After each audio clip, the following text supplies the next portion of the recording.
Huh. Fun. Wow. I managed to get myself to do homework after reading Culver's. It's a miracle. So, case here.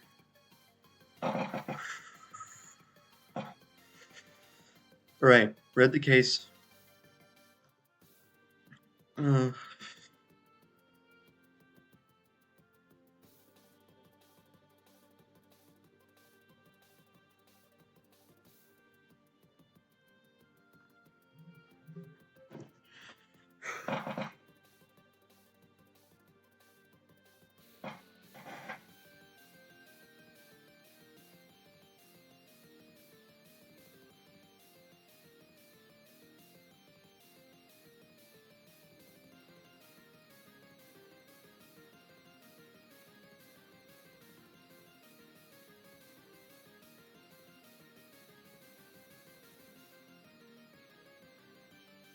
'30th.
Hey,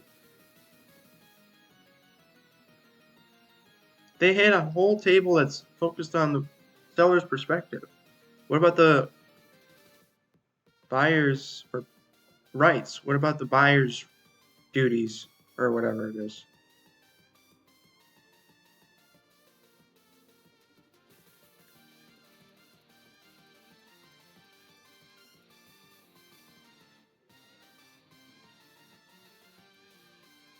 So this whole oh my gosh, this whole section was about seller's remedies. Now we're gonna go to buyer's remedies? Oh my gosh. Oh my goodness, dude. Man, this is boring.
really like this soundtrack.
It's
time period uno. That was funny.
Oh,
come on.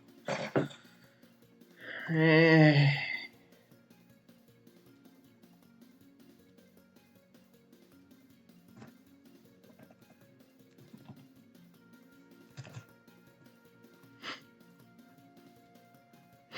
Man, hate these.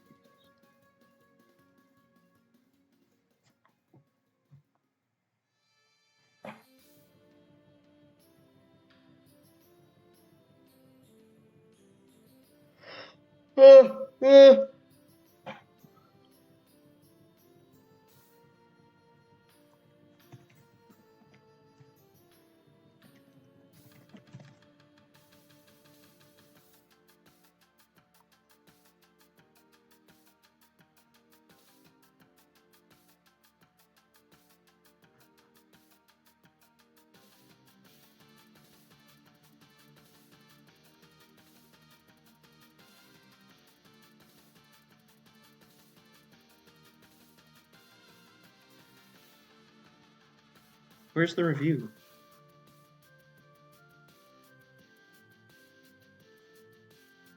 Was it just a vote?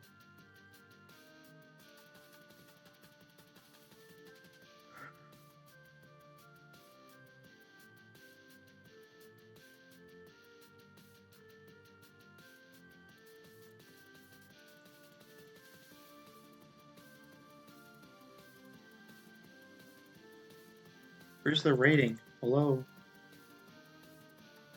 Can I read the rating?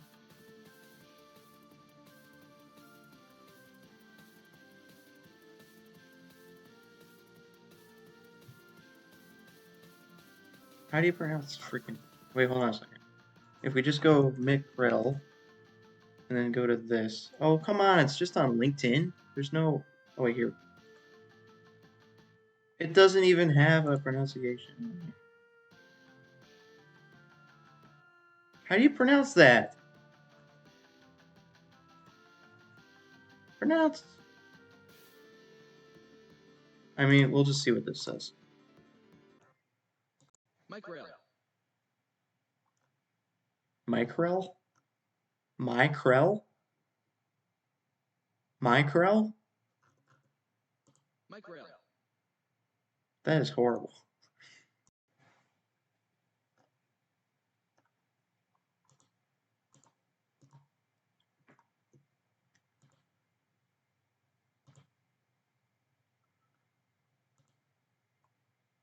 Dude, what? Semiconductor.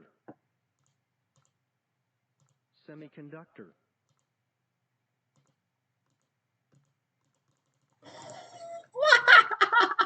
It won't even play it. Wait.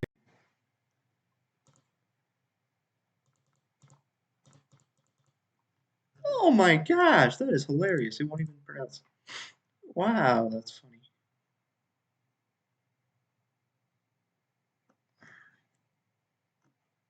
I can't believe this. Okay. There's... Is it Mickrell? Mickrell? I don't even know. Wait, what if I looked it up on YouTube? Let's see if there's embarrassing videos in my recommended now. I don't see any.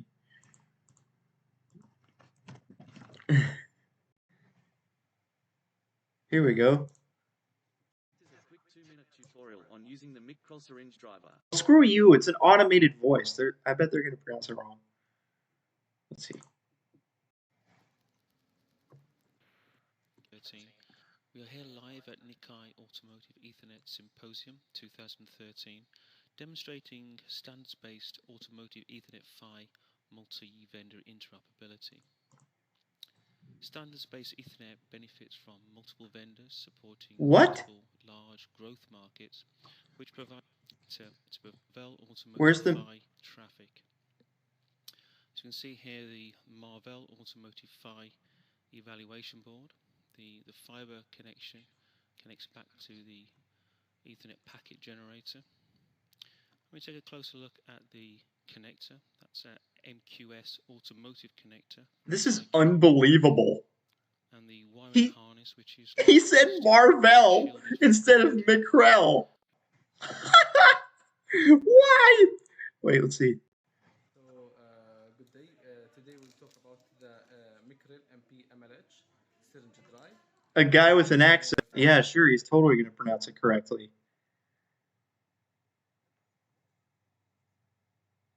Let's see.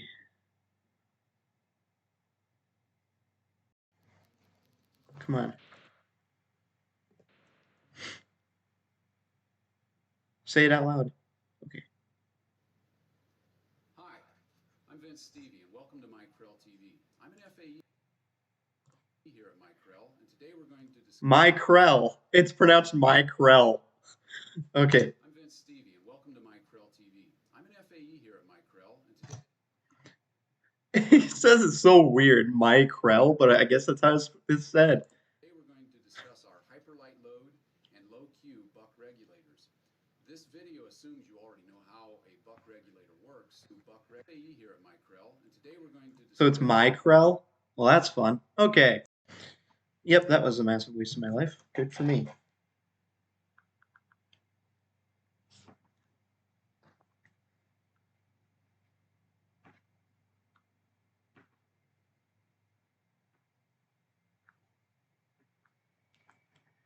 So, Micrel.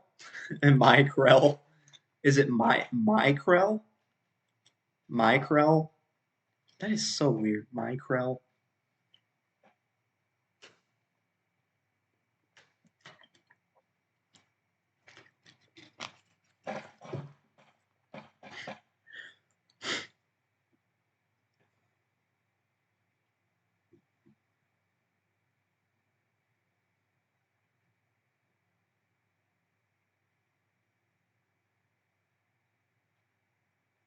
Integrated circuits. Micrel. Micrel will design and supply application-specific integrated circuits for use in TRW's airbag systems. They would be less expensive than the ones it was sourcing from a company called National.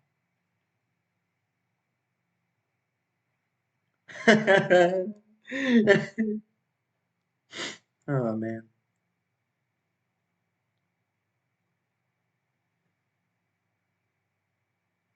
Time was of the essence.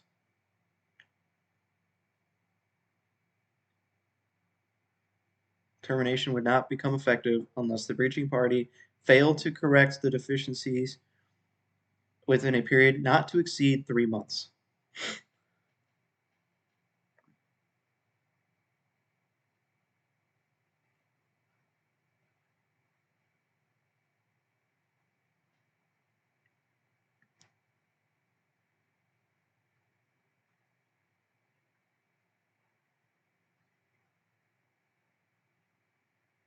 Oops.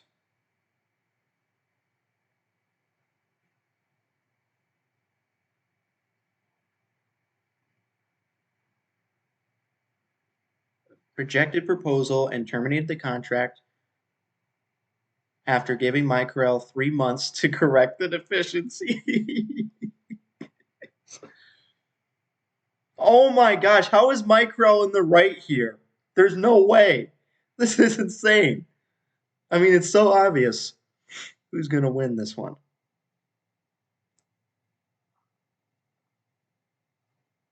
Yeah, obviously. Why did it take 2 weeks to figure that out? I mean, I guess they didn't have all the information, but still, that is hilarious. It was appealed. Wait. Yeah, the appellate court confirmed the trial court's verdict.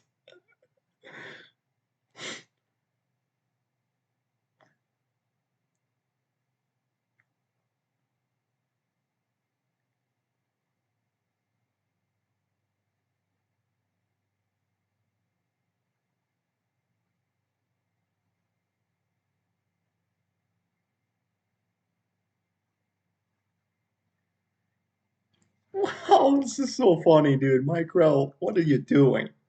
What are you doing? How? They must be so stupid to have filed that complaint. They clearly had no idea what they were doing. I mean, wow.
This is so funny. Why is this unusual? Like, why was this case unusual? I don't understand.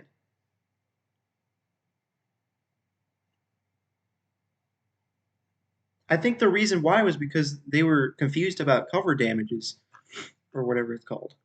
Cover, right to cover? Because the key was they paid for the more expensive ones, so now now TRW owes them the difference between what they would have paid for Micrel's integrated circuits and what they actually did pay for the integrated circuits from National. That number is basically the difference, right? So TRW requested 9.66 million. They were awarded 9.2 million.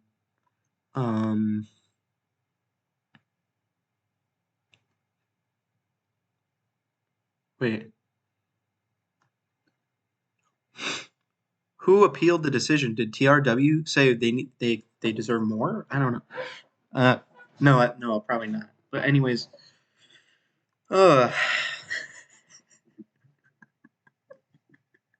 wait. So the key wasn't the fact that Micrel.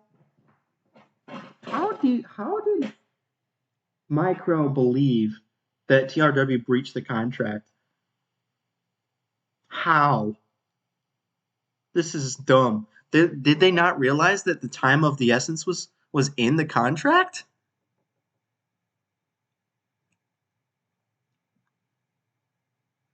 TRW gave them 3 months. They failed to correct it. I mean, this is pretty straightforward. Right. Dang it, not to summarize it. TRW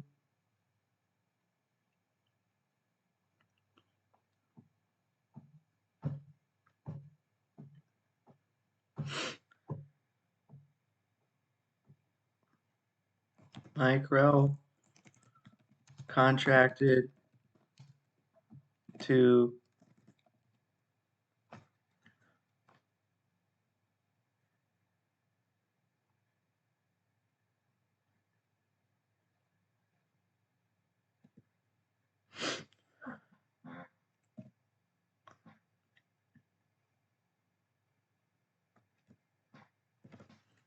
Micrel and TRW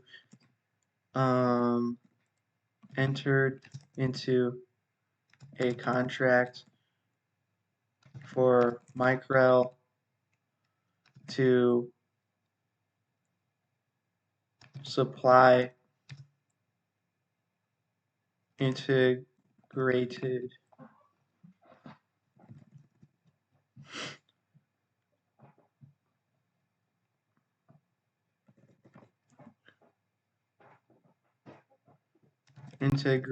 circuits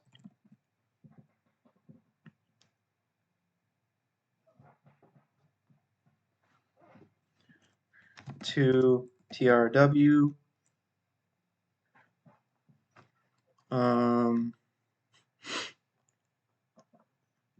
The contract specified that time was of the essence.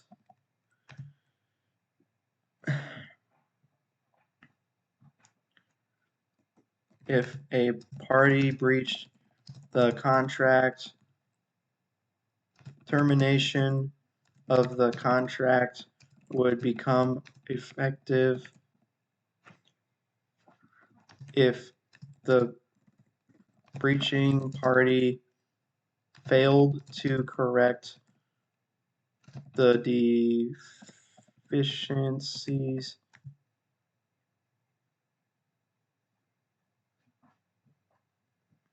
within 3 months. Micrel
Micrel.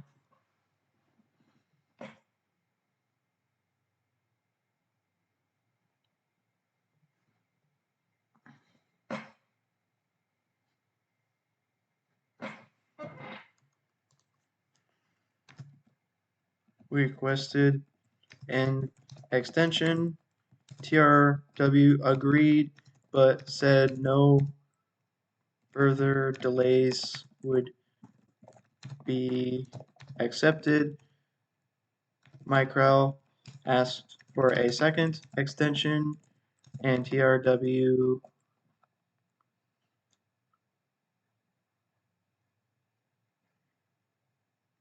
rejected this proposal.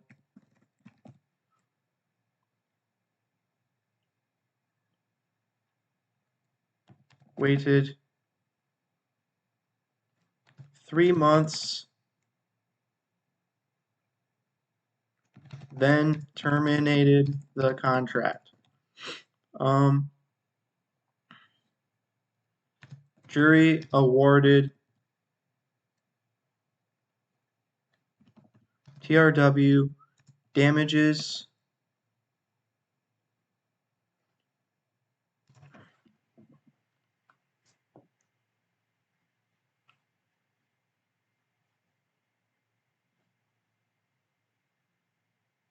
Dude, Micrel is so stupid. What? How is it a mistake? How is it a mistake?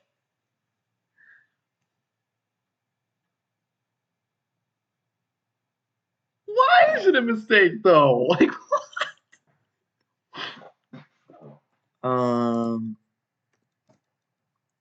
That. Let's see.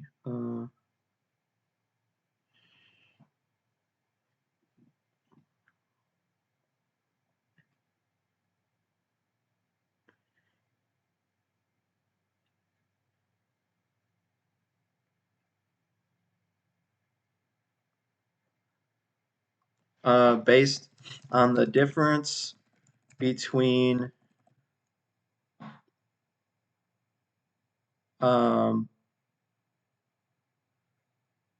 what TRW paid for substitute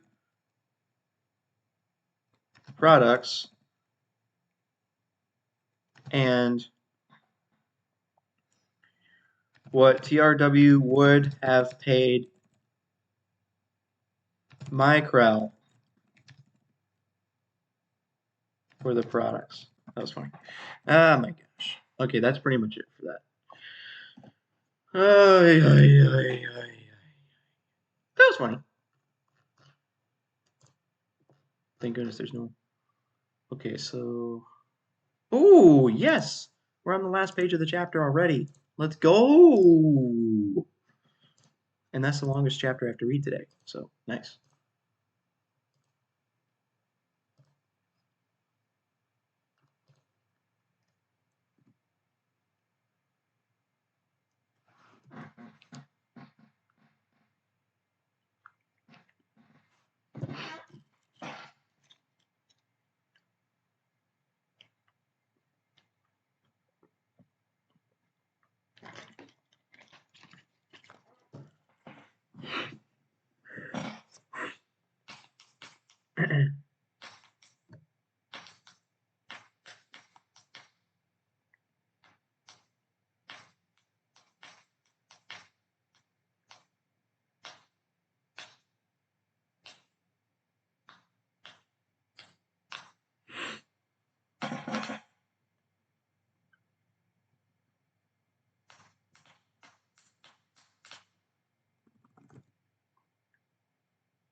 If the buyer fails to pay the remaining balance due upon delivery of the goods, the buyer will forfeit its deposit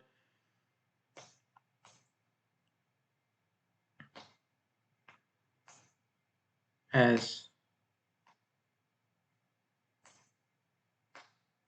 What does that even mean? What does that even mean?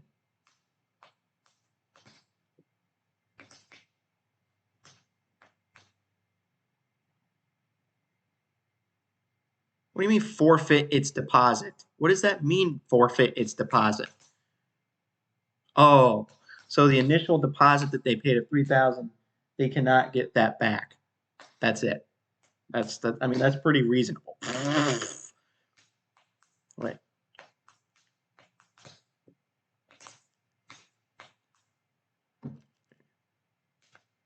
What?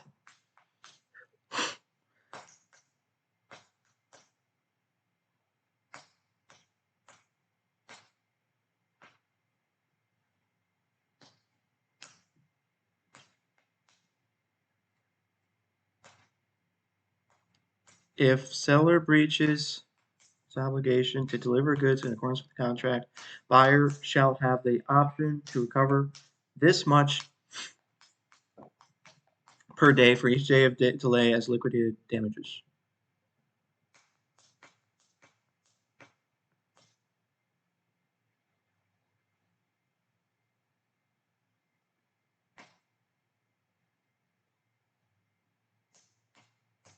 I mean, that was pretty simple.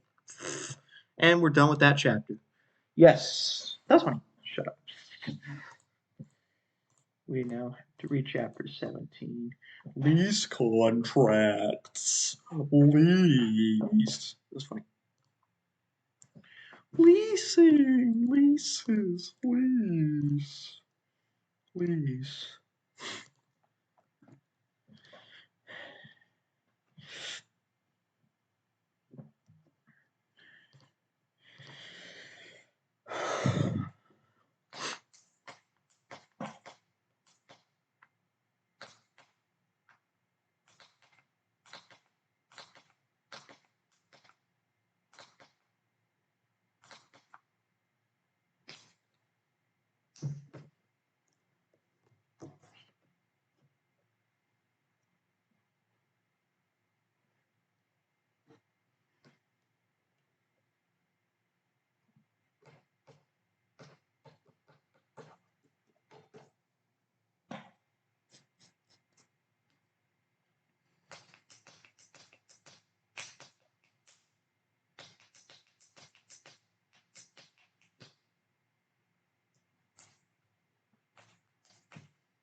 Wow, they gave you a lot of farming equipment. Oh, well, I mean, not all of it's farming equipment.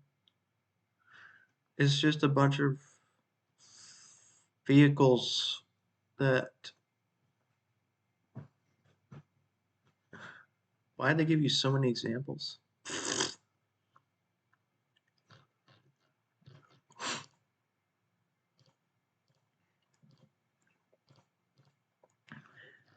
Of course, there's a stinking case. Of course. I hate that he keeps asking us about cases. Like, he basically asked the person to summarize the case.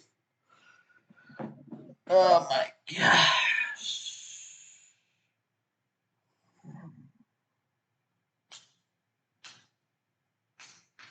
Like, if he calls on me, I'm just going to read my notes verbatim. I'm just going to say, Acme bid on contract. Contract.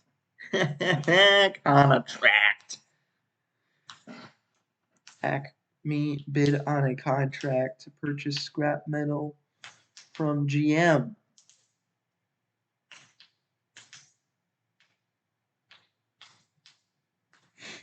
To purchase scrap metal from GM, Acme received a pre-bid sheet that stated that bidders are expected to have inspected the material before bidding.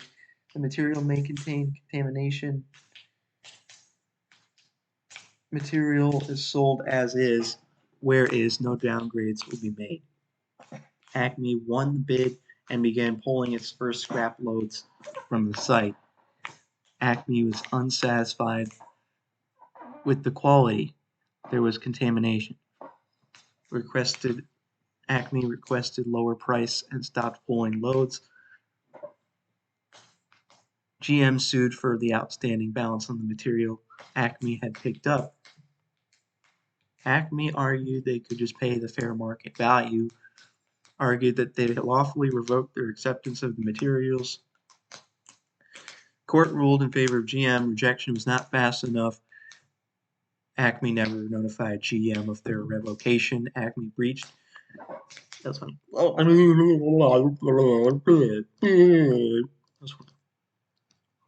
Dang it. It does not cover real estate leases. Oh, man. Oh.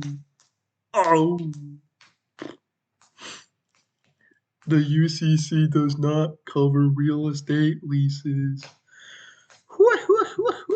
Information systems equipment. Telephones. Furniture. Dude, why would you lease telephones? I mean, can't you just... I mean, it can't be that expensive. Furniture. Wait.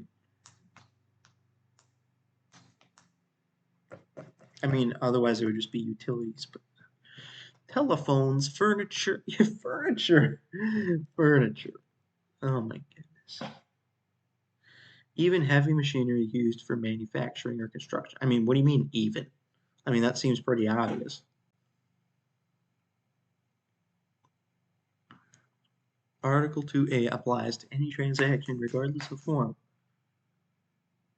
that creates a lease. A lease is a transfer of the right to possession and use of goods for a term in return for consideration, but a sale or retention of a security interest is not a lease. A security interest is a legal right granted by a debtor to a creditor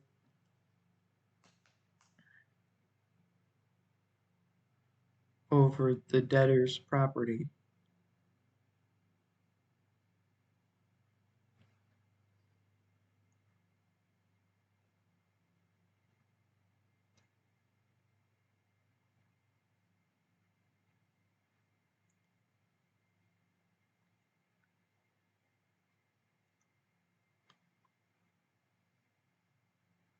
A sale is relatively easy.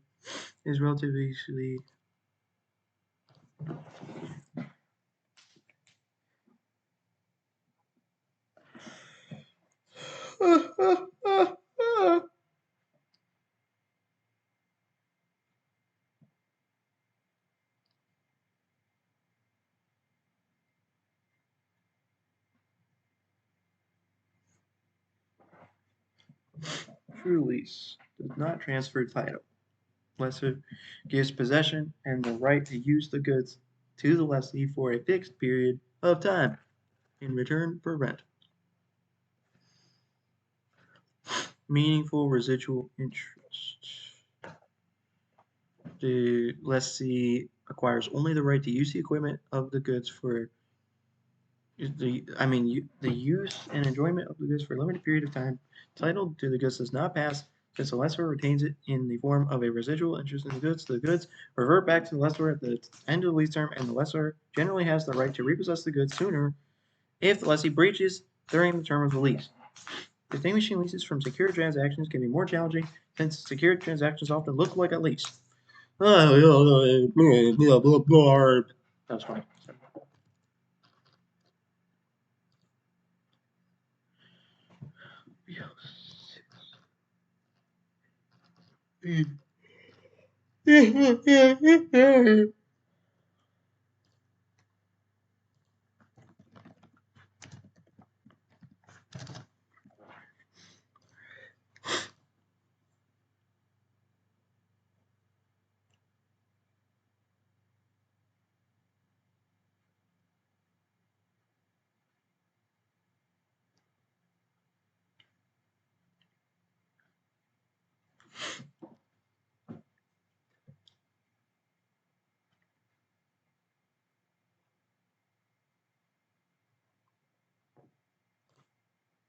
Epic fail.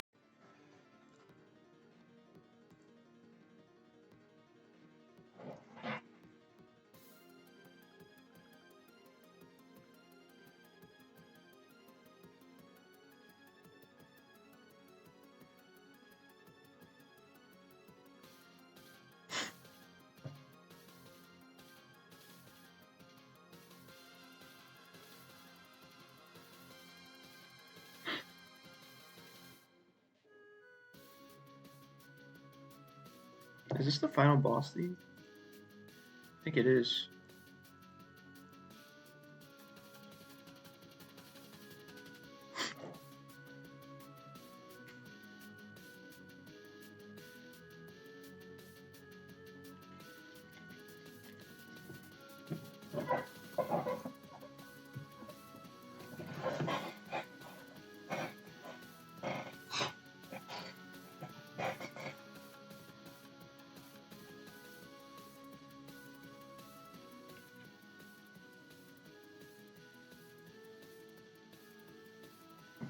What the heck? Good. I mean, I know what it is.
One-twelfth of Pilotax's annual energy savings in an amount the parties agreed to in advance. Pilotax would make predetermined equal monthly payments and that Duke would recover its costs within 5 years.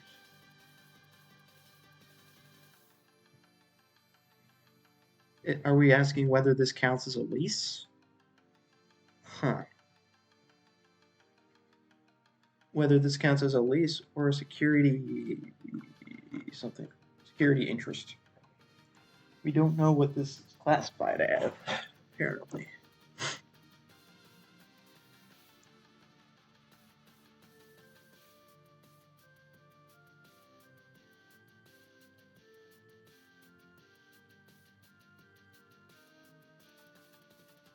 Well, Duke has got to get the money from somebody then. I don't know. Like, did Pilotex know that they would be? Could they have foreseen that they would be bankrupt in 2 years?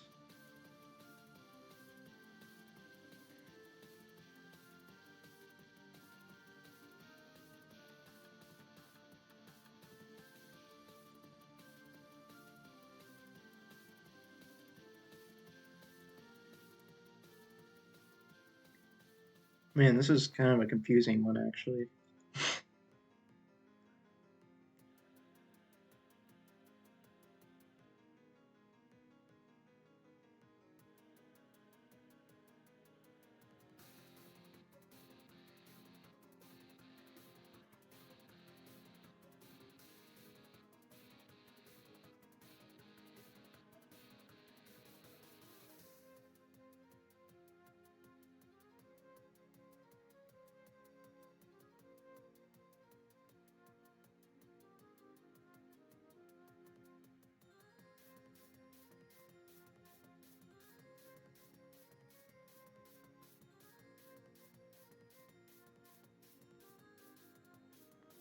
Duke Energy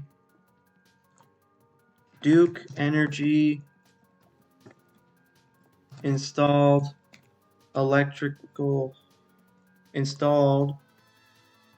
lighting fixtures in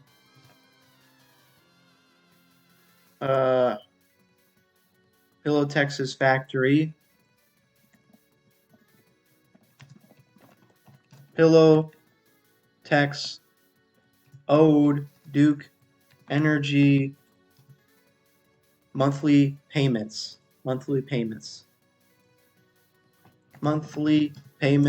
for 5 years. 2 years later, what was it 2 years later? Let's see, June 3rd and then November, so about 2 years later. 2 years later, Pillow Tex went bankrupt and stopped making payments.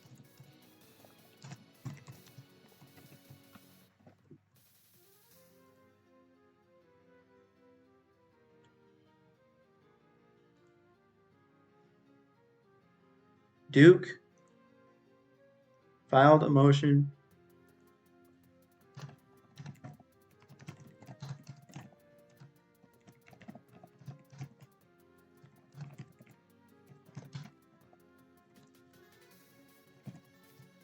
quote, lease payments.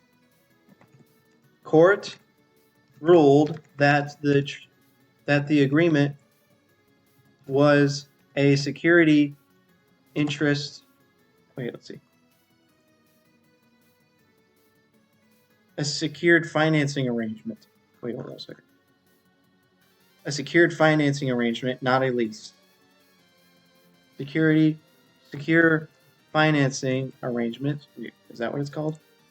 Secured financing arrangement and not a lease.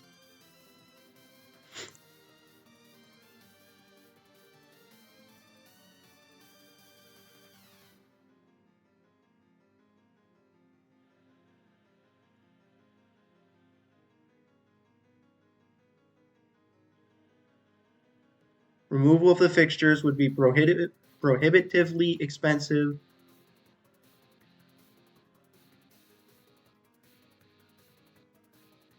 And that the fixtures' value on the market.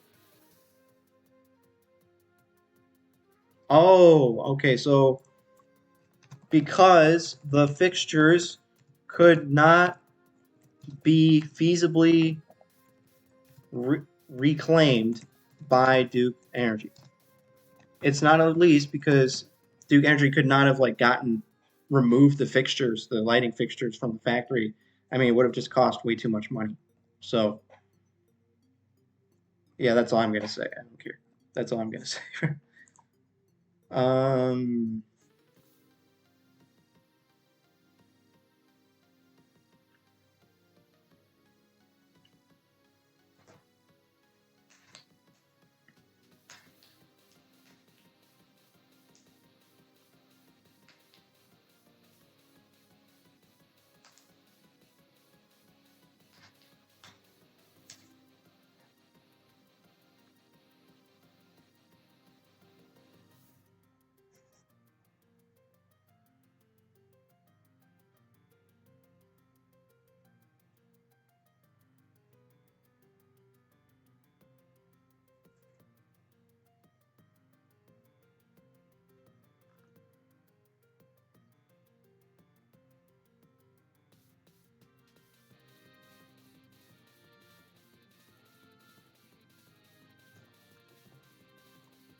Please tell me there's no more cases.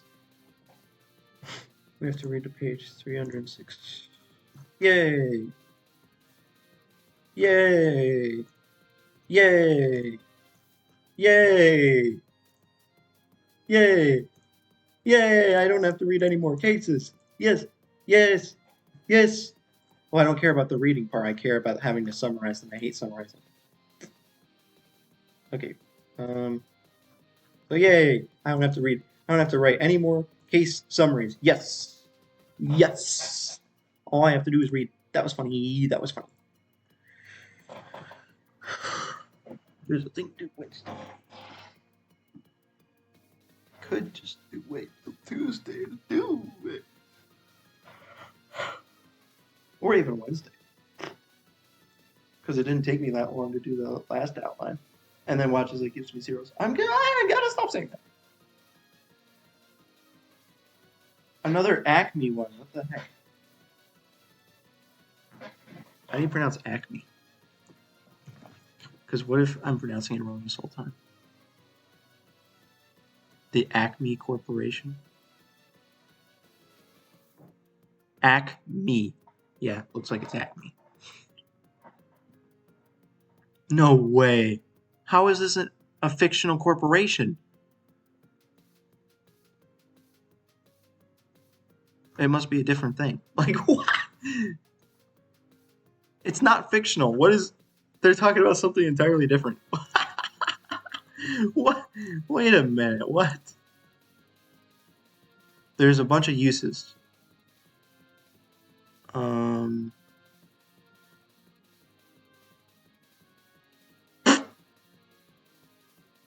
Acme Detective, Acme Studios, businesses. There's a bunch of businesses called Acme. What the heck? Look at all this. There are so many.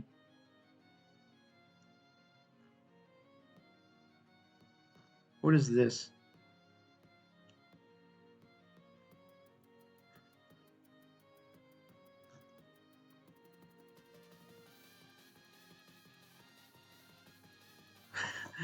Oh, man.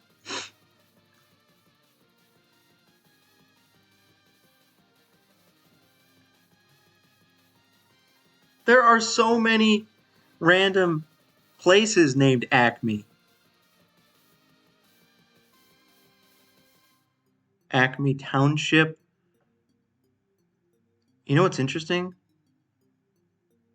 Census designated place. What the heck is that? It's a rural village.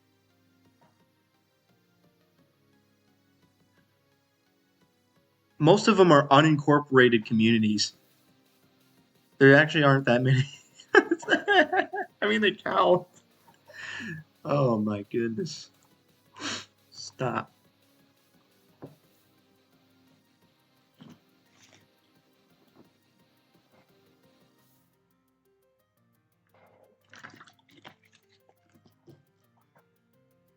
Lessor. Is it lessor or lesser?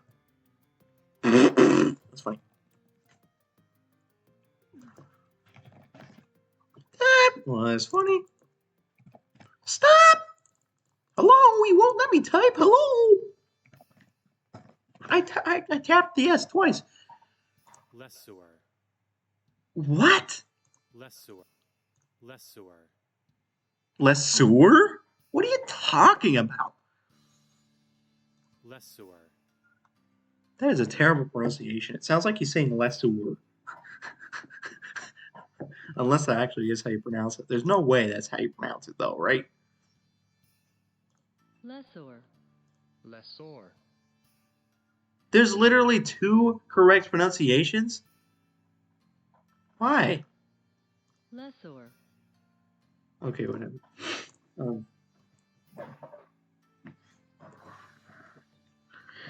The party who owns the leased goods and is making them available for lease. Okay. And the lessee, the party who acquires the right to the temporary possession and use of goods under a lease.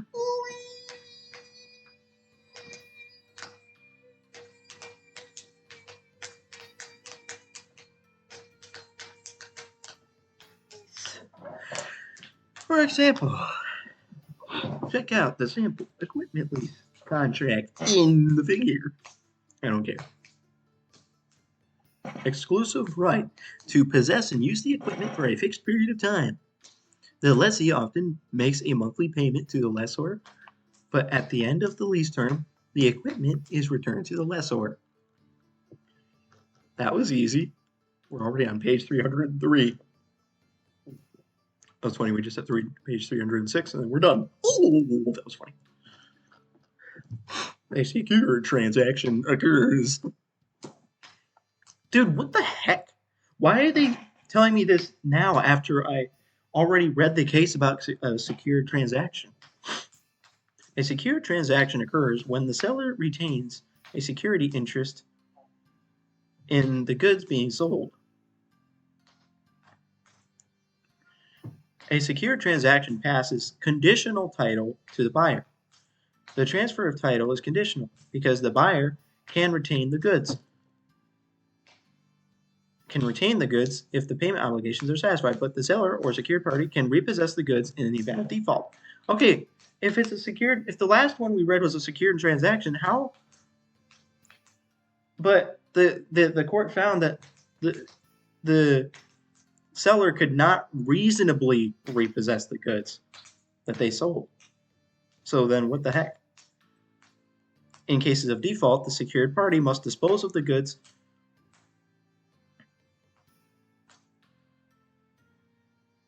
Wait, what does that even mean?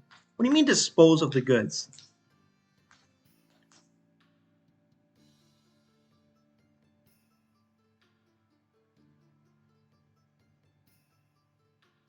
Apply the proceeds to the outstanding indebtedness. Yeah, that phrase means a lot to me right now.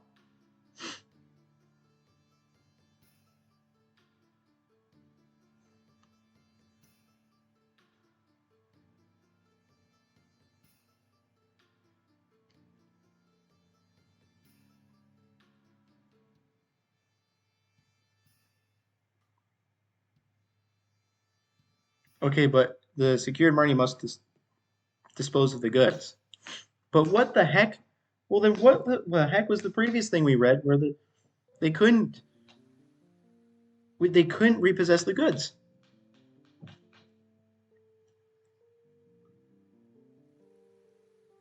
Or maybe this is different. Maybe the secured transaction is different from a secured financing thingy. This must be a completely separate thing. Oh my gosh. I mean, secured transaction and secured financing sound very similar. Security interest.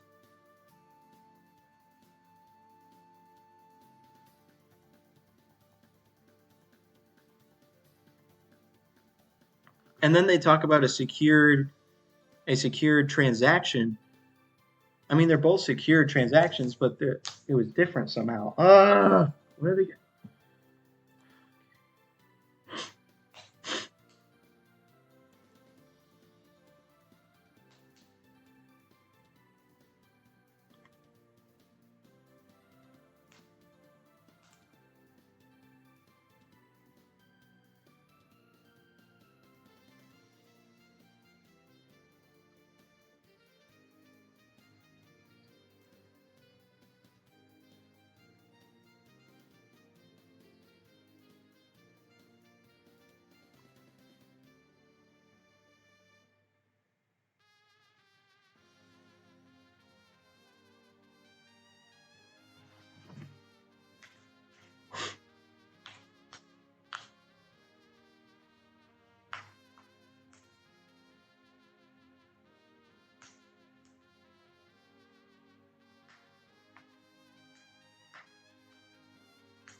Warranty. Guarantee or promise providing assurance by one contracting party to the other party that specific facts or conditions are true or will happen. UCC applies its warranty rules for the sale of goods to leases. Thus, just as there are rules for express warranties and implied warranties when goods are sold, there are also rules for express warranties and implied warranties when goods are leased. In fact, the rules for the major types of warranties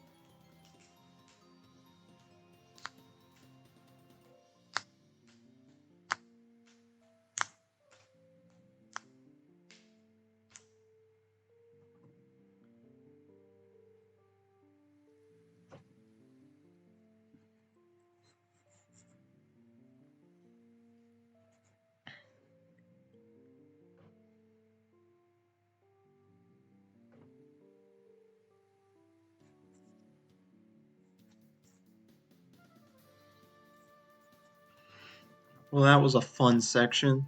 I bet they could have gotten rid of this section and just combined it with another one, because that was really lame. There was basically nothing in here.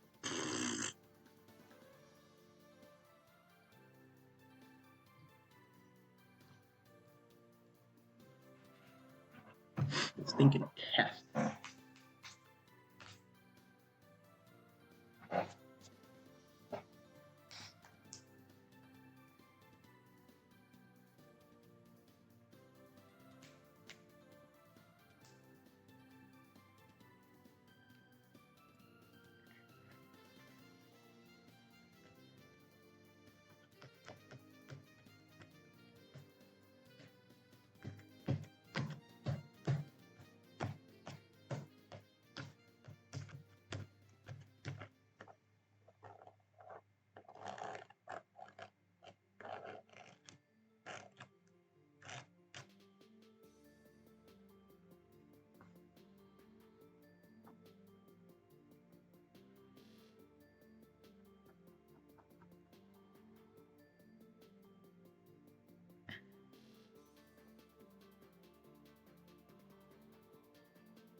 Supplier, lessee, and the finance lessor, the party who is financing the lease.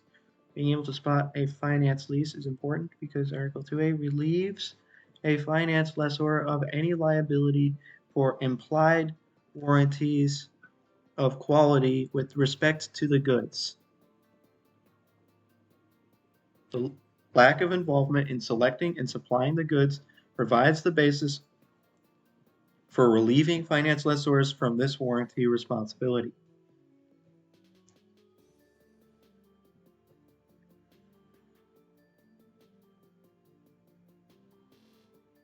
The finance lessor cannot participate in selecting, manufacturing, or supplying the goods. The essential function of the finance lessor is simply to facilitate the finance lessee's acquisition of the goods from the supplier rather than having anything to do with supplying the goods. The second requirement for the lease that qualifies as a finance lease is that the finance lessors, dang it,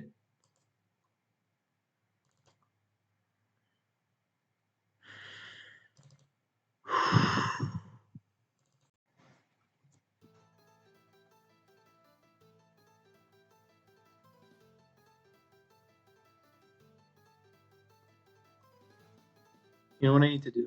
Hold on a second. I want to do something. That was funny. Okay. We will do consciousness, unity of opposites.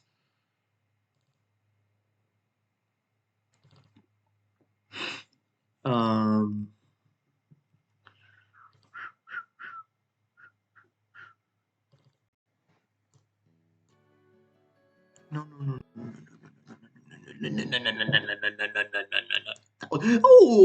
that was funny. Stop. Please don't have sensitive stuff. Oh, where? Right here.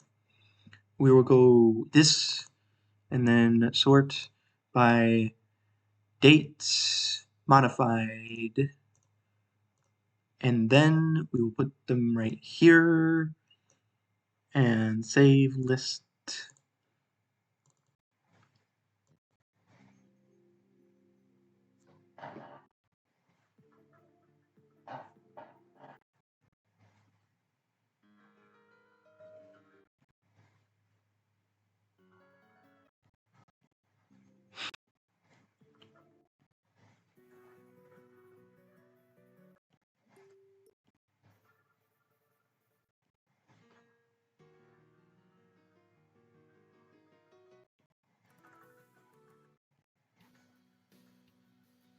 So anyways, so that's good.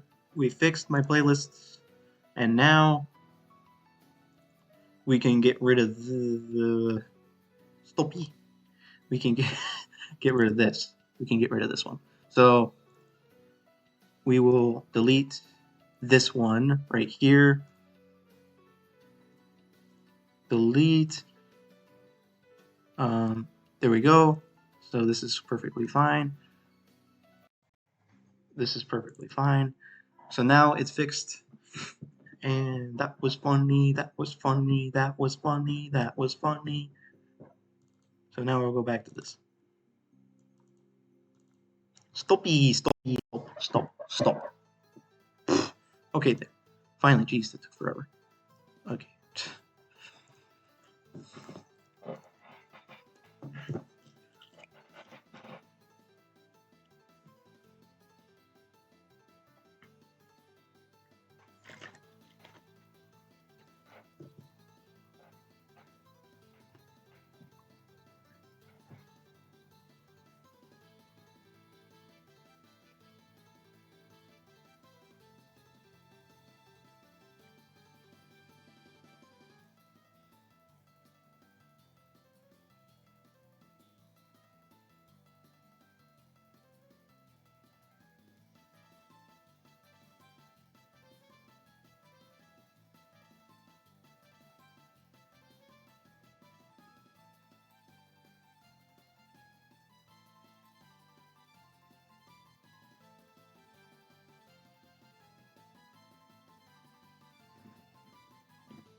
Only one little part left, and then we're done with this specific assignment. Gosh dang it. That was fun. In legal lingo. Really?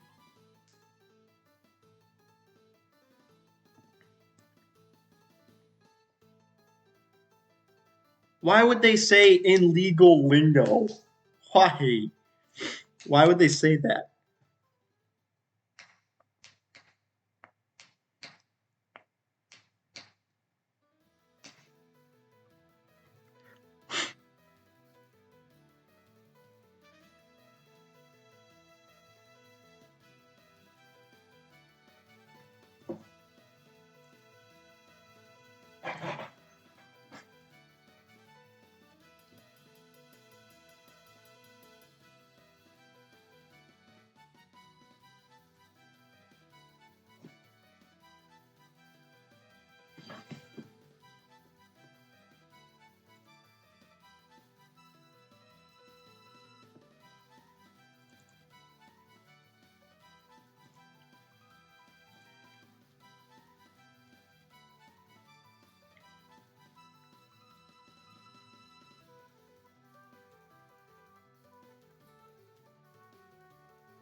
Especially manufactured goods or goods that have already been received and accepted by the lessee.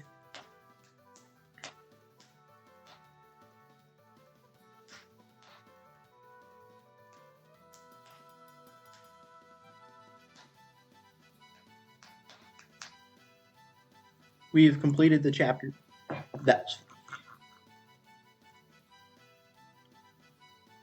We completed the chapter reading.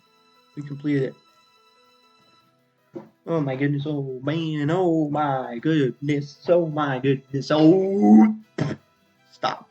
Stop.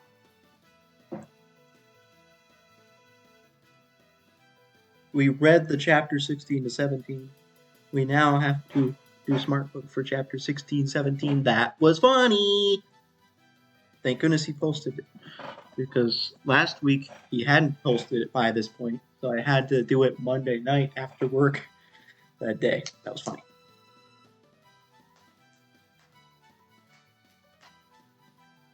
Dang it. And then after we do the Smart Book, we should probably study for the test rather than doing the outline that's due Wednesday, because we should probably have that. Like, we can do some homework on Thursday if we need, or Tuesday night if we need to. Was funny. Was funny. Was funny.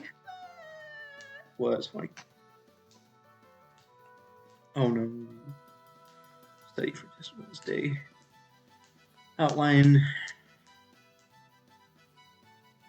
Okay, so actually, I should probably reverse the order of these two because the outline is due at 10 p.m. on Wednesday. Right?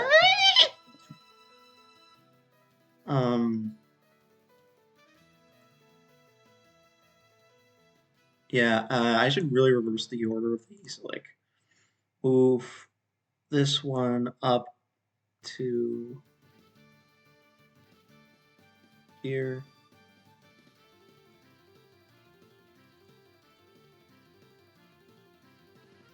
Well, that didn't really work, but okay then. I hope I didn't screw everything up just now.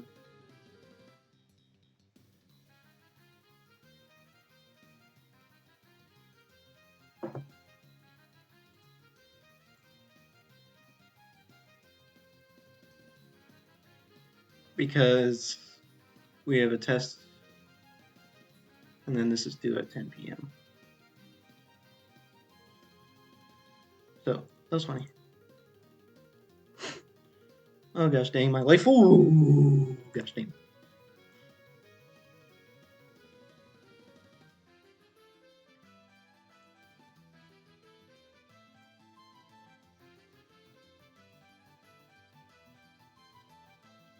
I already completed this one, right? Right. That's right. Ah!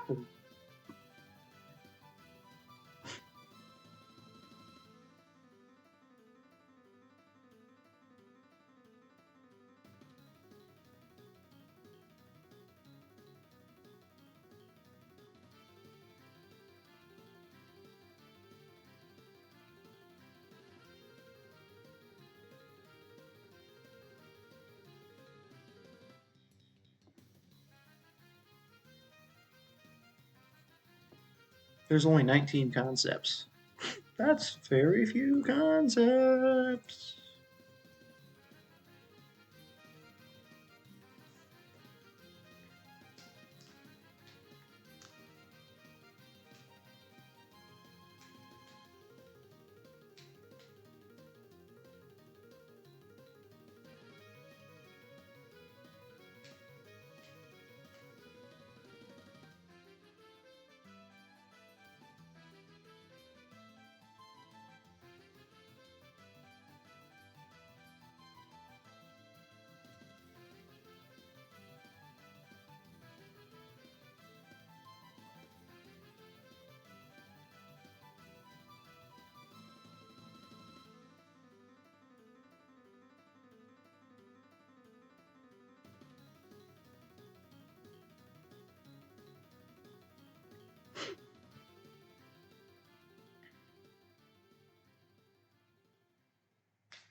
Non-performance is also known as breach.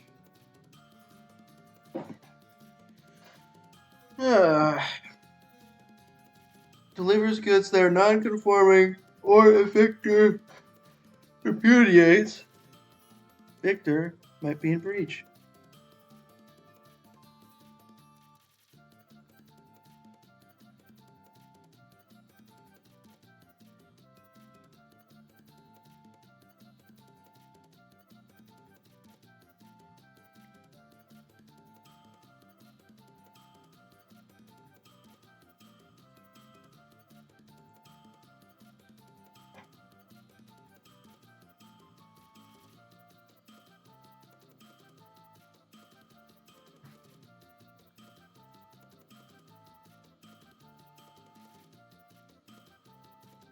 I can't be bothered.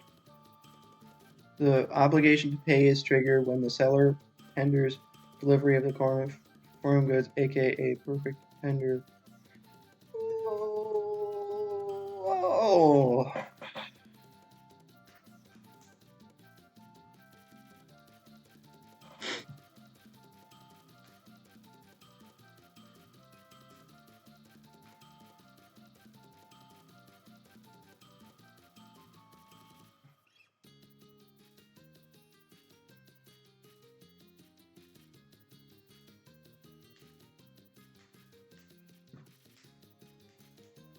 Willie can.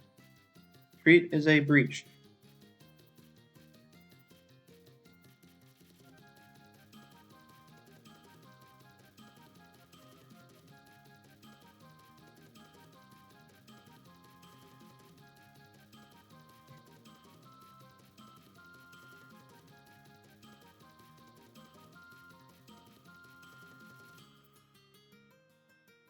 Which one is not? I can't even be bothered to fix.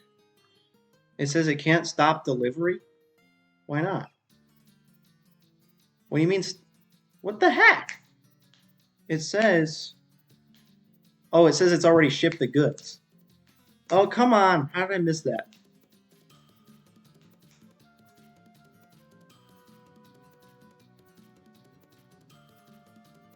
Wait, what? Stop or interrupt? Okay, it's all in the details. I can't be bothered to be reading details. That's fine.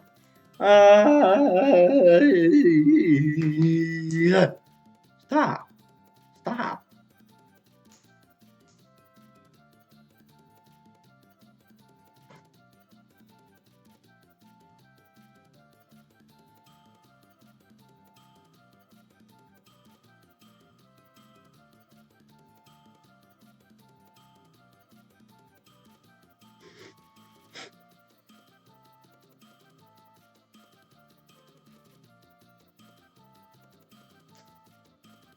It says they already shipped the goods.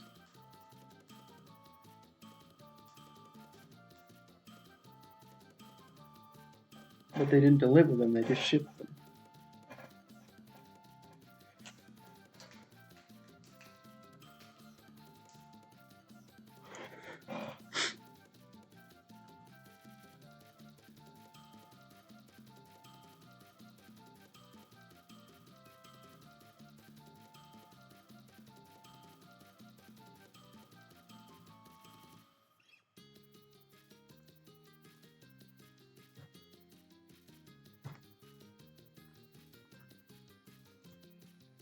What a great question that is.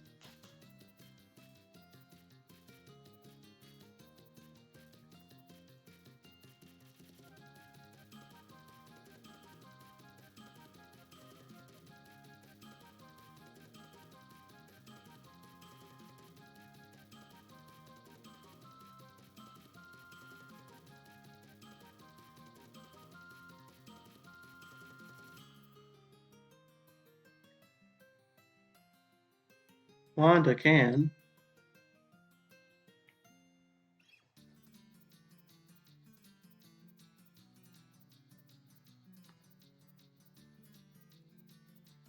But which one can he not do? I mean, she... Let's see, what is it? Which one can he not do? You cannot sue for cover damages. What does that even mean? Sue for incidental, sue for purchase price, resell the goods. It's confusing. What they mean by cover damages is really confusing to me right now.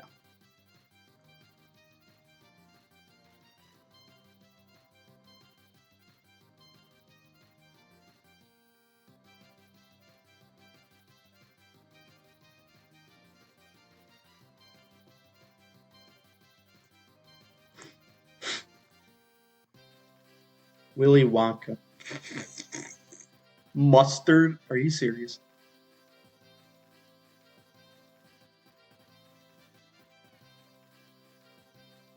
Mean Mr. Mustard USA? Are you kidding me?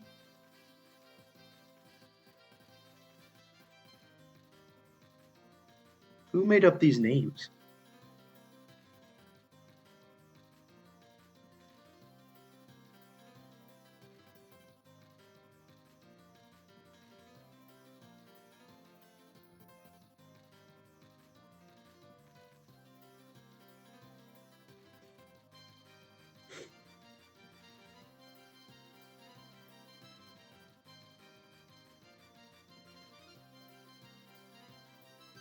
Cannot resell because he had already delivered it.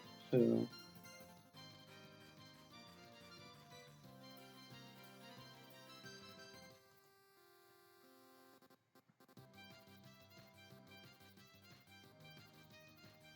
resell the mustard packs. Okay.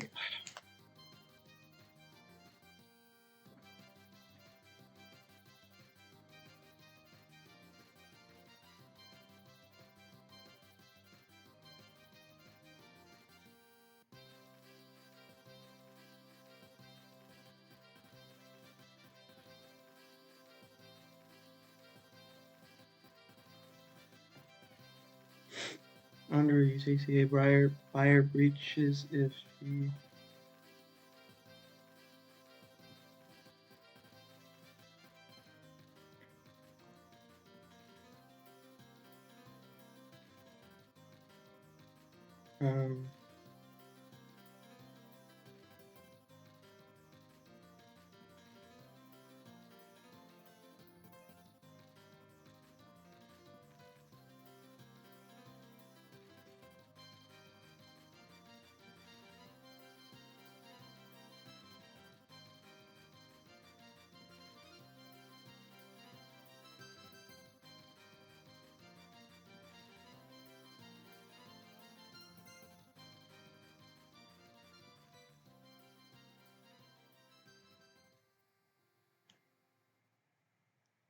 So Wally received the order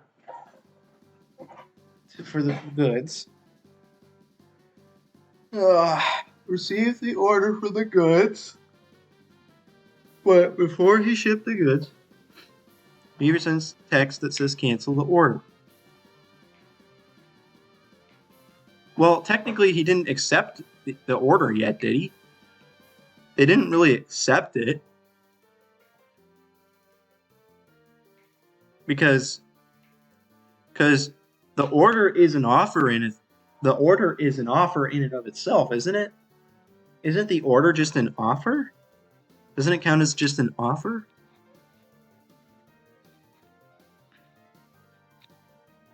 I don't know. I'm just going to see what the answers are. The answers are sue for non-acceptance. Like, what is going on here? Oh, wait. It's because they already did make... They already contracted to do this. Sue for non-acceptance and incidental damages. If any, cancel the contract and be discharged of all performance obligations. Oh my gosh. Sorry. Courageous completion.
Accepts the goods. It refuses to pay the contract price. Is it sue for cover? I don't even know. I'm just gonna... The answer is sue for the purchase price. Oh my gosh, why are these so confusing?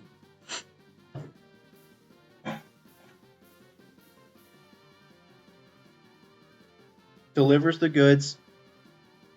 Buyer wrongfully rejects them and fails to pay. Sue for purchase price. Resell.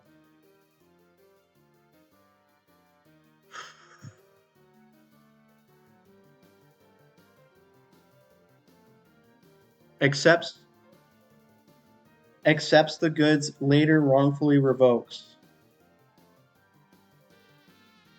the acceptance. Resell them or sue for non-performance and incidental damages. Gosh dang, this is going to be such a long one. Dang it. Come on. I mean, I could just cheese. I could. Oh.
Willie has shipped the goods, and then the president informs that Ace has insufficient funds.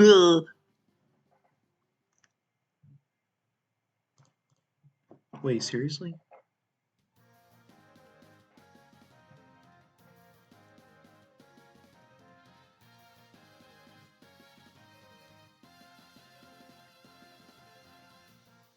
Wait just a second. Treat it as material breach and stop or interrupt delivery, which is treated as material breach. Sue for contract price of specially manufactured.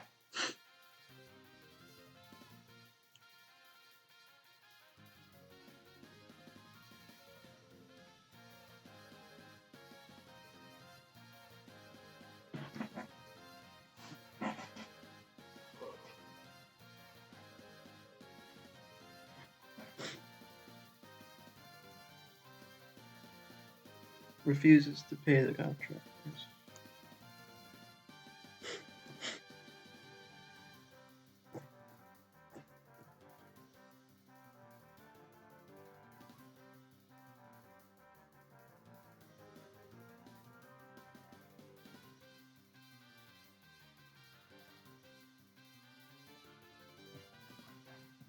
Wrongfully rejects and refuses to pay. Sue.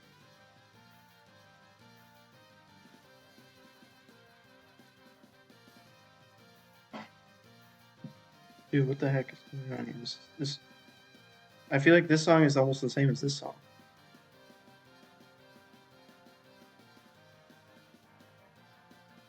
Is it because they have the same instruments? And also, he's using a horned instrument that is like significantly lower in pitch compared to the Zune pits.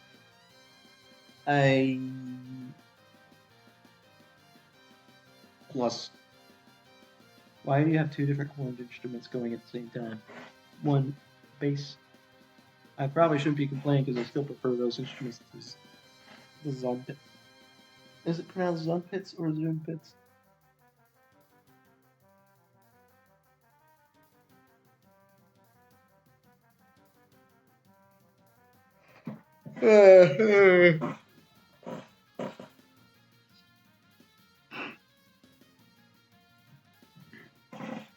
Receives the shipments. Time of essence is denoted. It is non-conforming. Beaver can.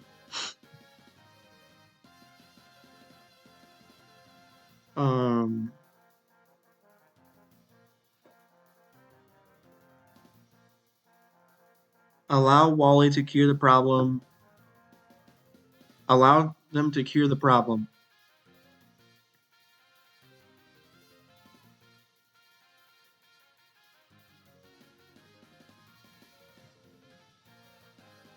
What? Sue for specific performance, cover, and purchase conforming widgets elsewhere. So confusing, this thinking thing. Come on.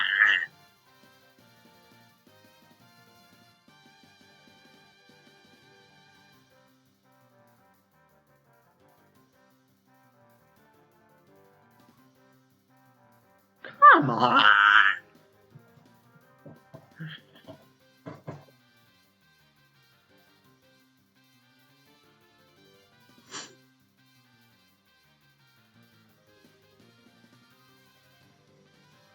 Resell and do this. I already did that one.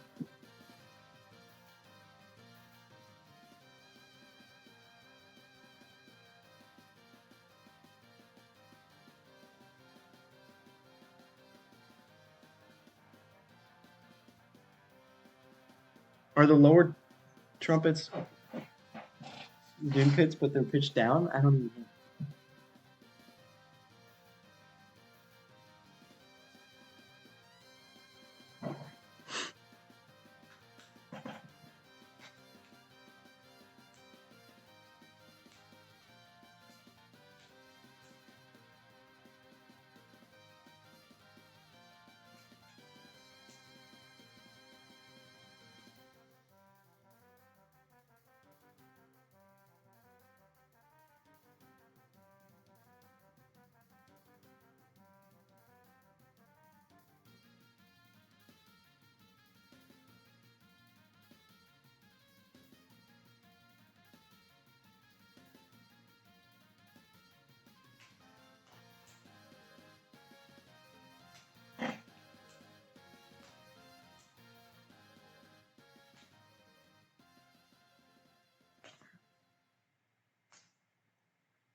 Is 23 days?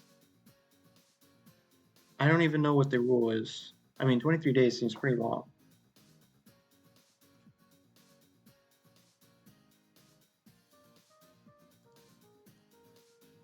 If the court determines that under the circumstances, 23 days was a reasonable time. How is that? These two are the same. If the court determines that under the circumstances, 23 days was a reasonable time.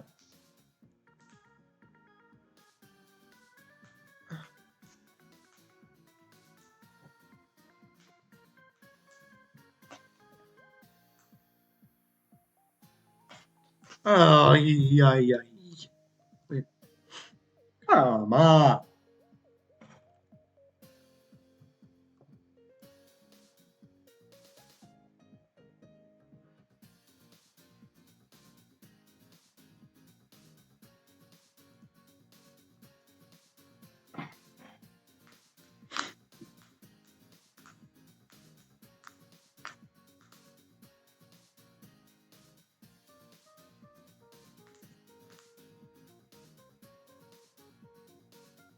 Man, I am not going to feel like studying for that accounting test at any point. Maybe I should just wait till Tuesday morning to study for that test. Like, get up early Tuesday morning.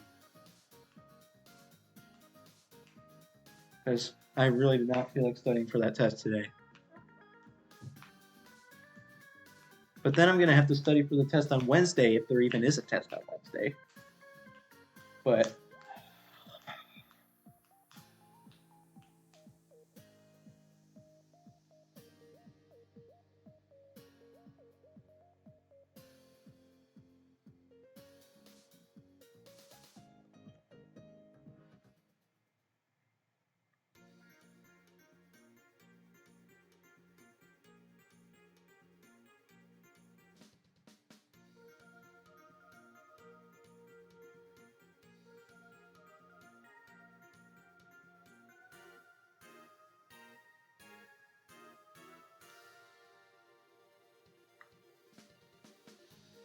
installment contract.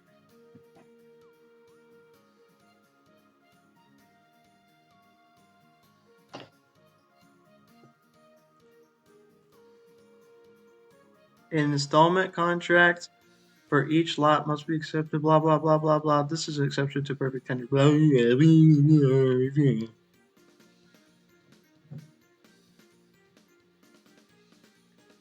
blah. Cancel order. Treat text material breach.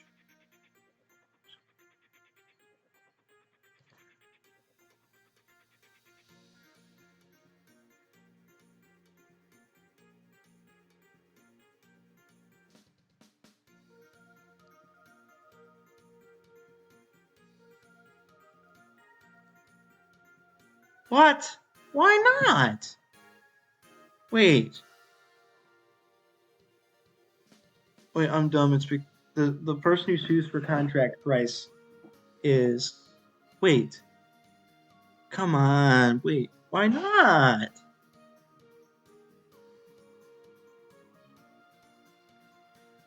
The contract price of.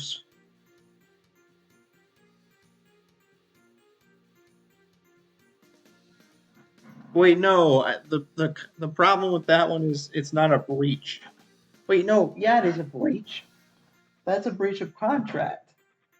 Or does a repudiation not count as a breach? Because I'm pretty sure you can sue for the contract price, can't you? Because it's specially manufactured. You can't sell it to other people.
Rachel can.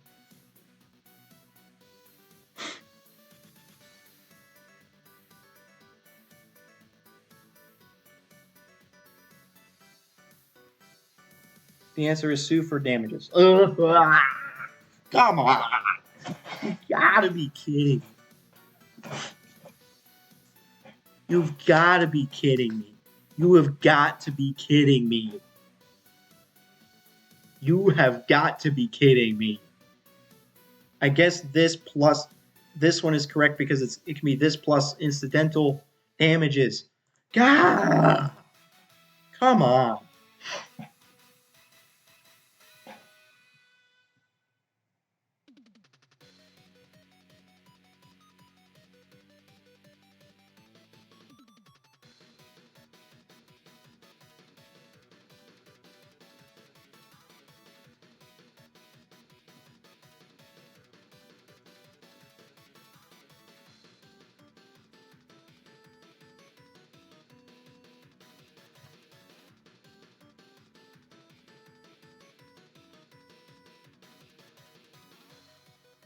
What?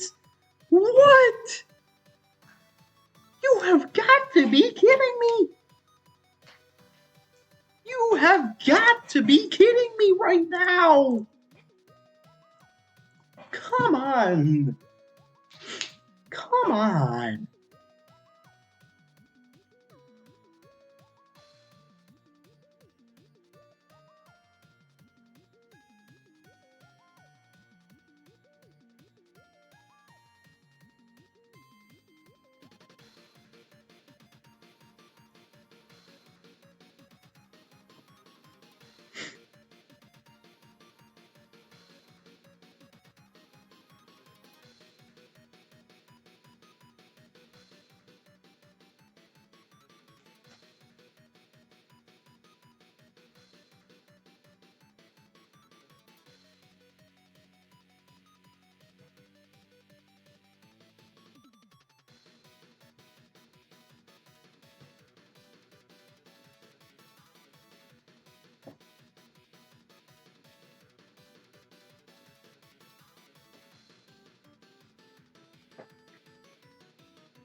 Isn't that just funny?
Did my grade just go up?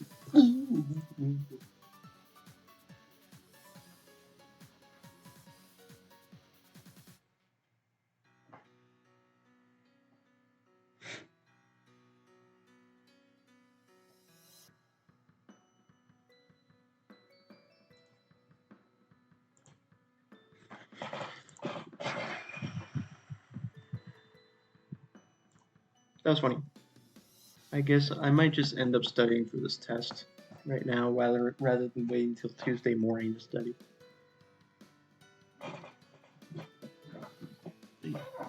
Although it would be good to study Tuesday morning because I would then be studying it right before the test, which would help me remember the stuff better. I don't know. That was funny. So dang it. But how early would I have to get up on Tuesday? So Tuesday morning, I would be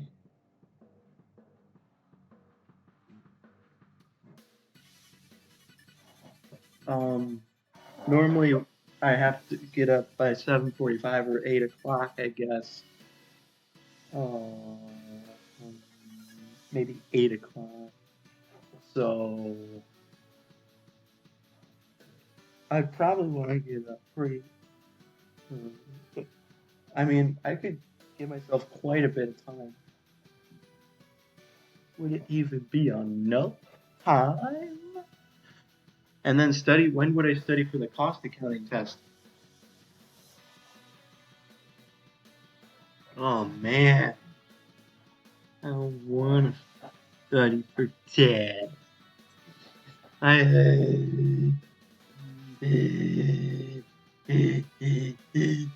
That was funny. I mean, I could just keep doing advanced law stuff. That's due Wednesday and Thursday. Oh no, I have options. What's funny?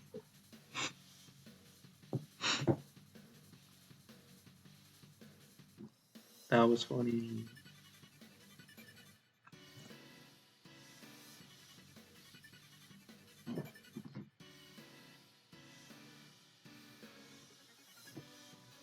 Is that on call?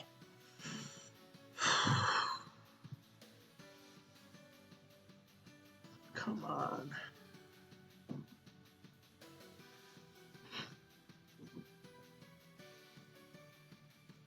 I have the option to just do some advanced law homework, or the option to study for the test on Tuesday. Those are my options. All right.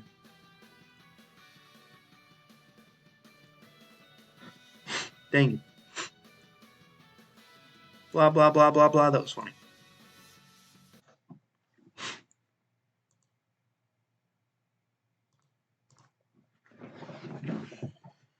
Wow.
I just decided I'm going to study for the test because rather than do the advanced law outline, because I'd rather study for an advanced accounting test than write an outline for advanced business law, even though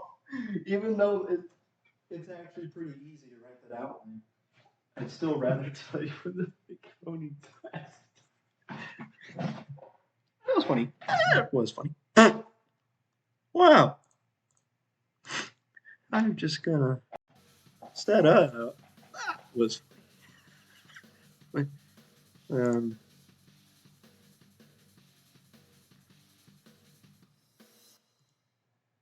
We did 1-1 on this one. We're gonna study the quizzes. Did I download the quiz? Did I download the quiz? I mean, or not the quiz. That was funny.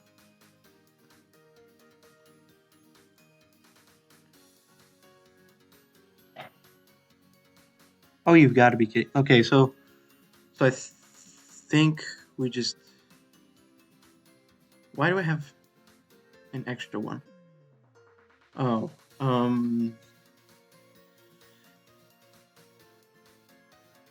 that's why.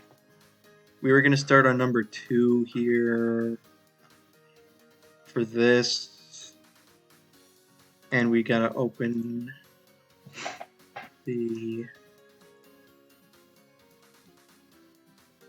this second problem. Held to maturity. We have to do the held to maturity investment. Oh my god.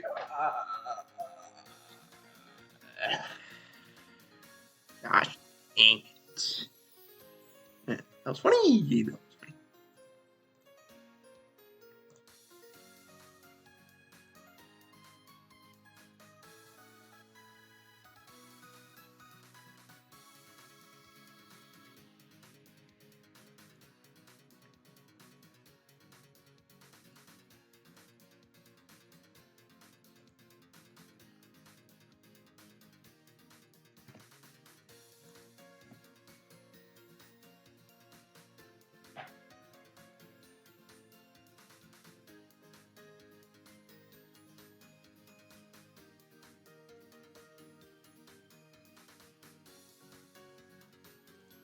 Isn't that just wonderful, folks? Isn't that just freaking wonderful?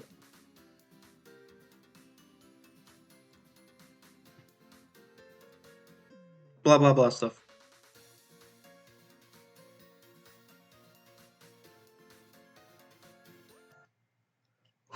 Isn't that just funny and funny and funny and funny?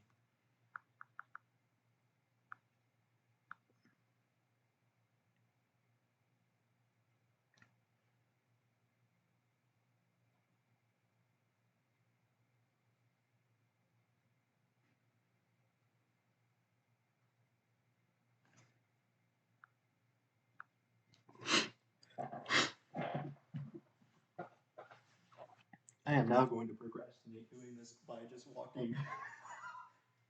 Oh.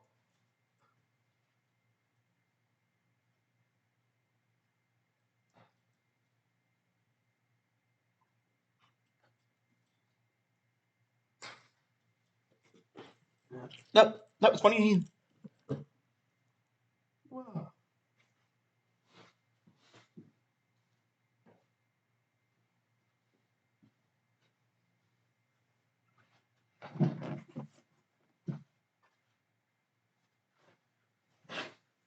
Snippy. Snippy.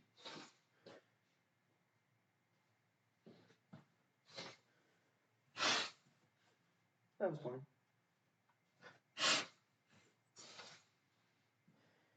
I need my nasal spray. That's funny.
think I wonder in the future for cost accounting, should I read through the PowerPoint? I probably would be good maybe to read through the PowerPoint before doing the homework because it took me so long to do the homework. It took me 5.5 hours to do the homework, and I kept running into problems that were due to me not reading the textbook.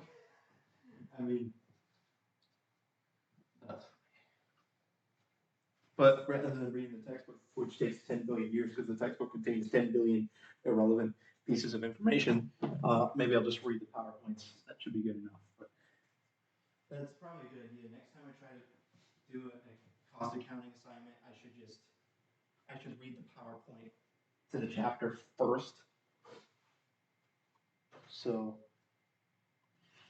I'm not completely I'm not like completely blind, going to the assignment completely blind.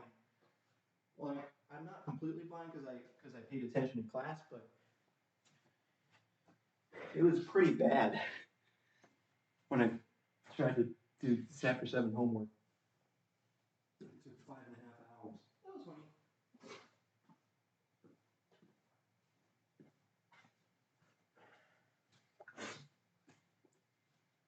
I won't even have to worry about cost accounting homework for another week though, because he doesn't even have any assigned for this week. It's just I'm assuming he has the test on Wednesday. I mean, why would he have the test on Wednesday, or why would he have no assignments for the entire week and then he postpones the test? And he said we're gonna have a quiz over chapter 7 on Monday too. Tomorrow.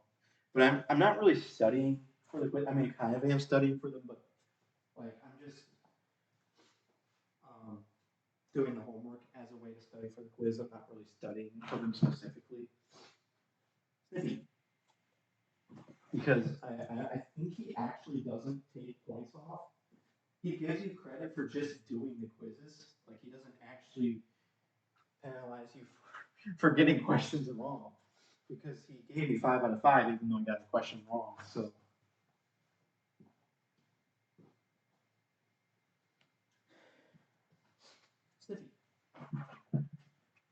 Sniffy. Name Sniff. Well, I'm Sniff.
This is funny.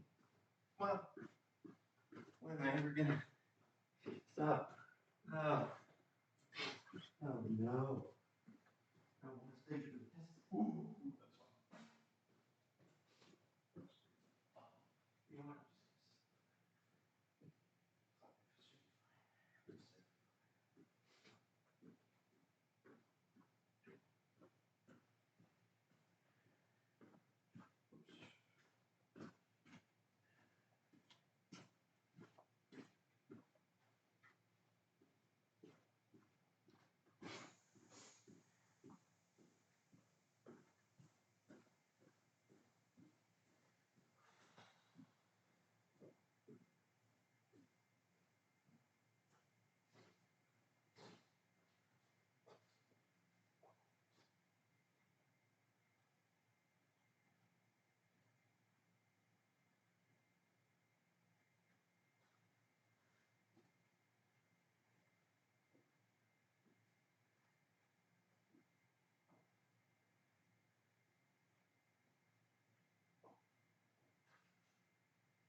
Thing.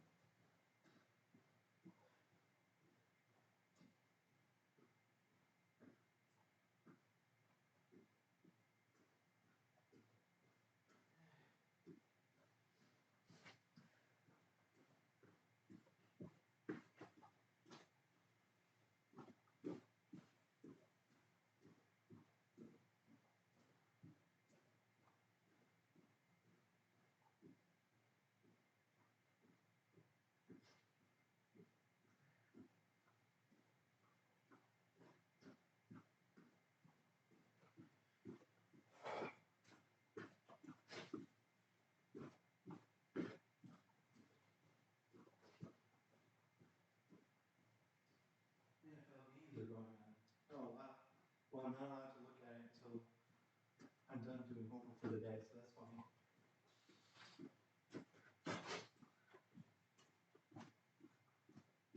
I wonder what happened in the Bears Broncos game.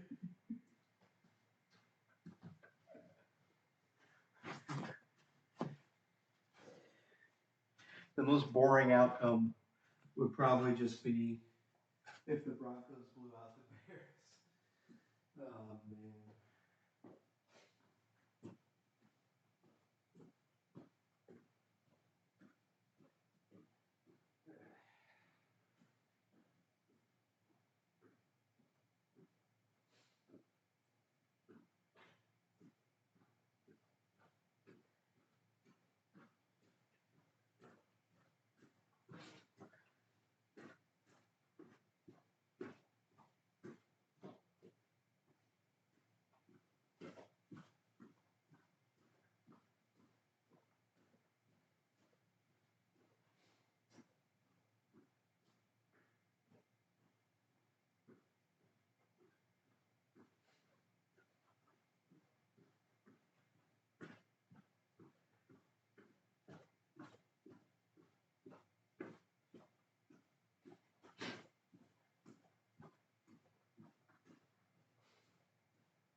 It's starting to hurt.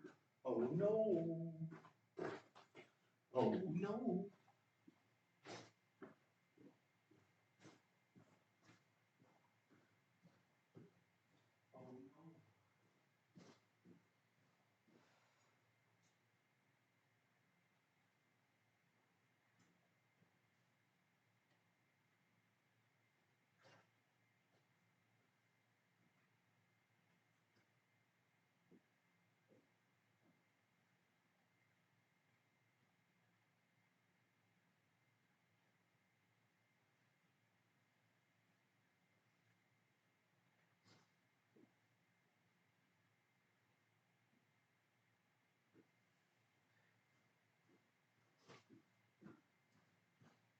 Oh man.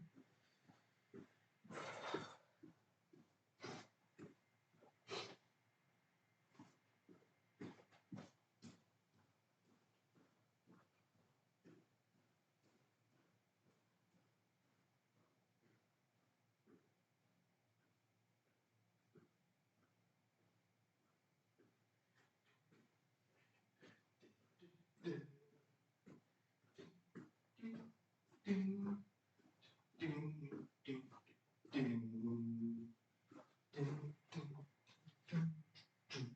You know, if I didn't have school, if I go to next semester and I just decide to stick and I end up getting a job at the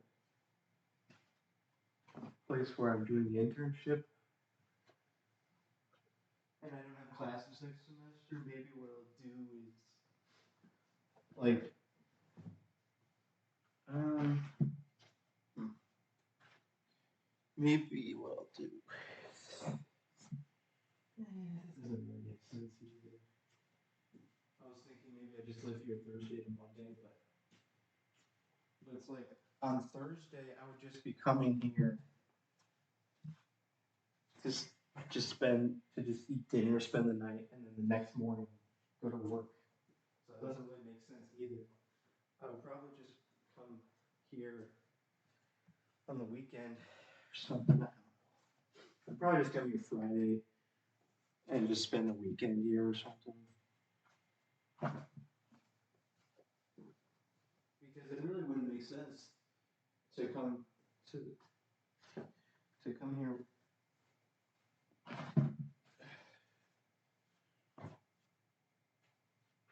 Because that would just be an extra full hour of driving, pretty much. Like literally 30 minutes to drive here after work and then 30 minutes to drive back the next morning. That doesn't make any sense whatsoever.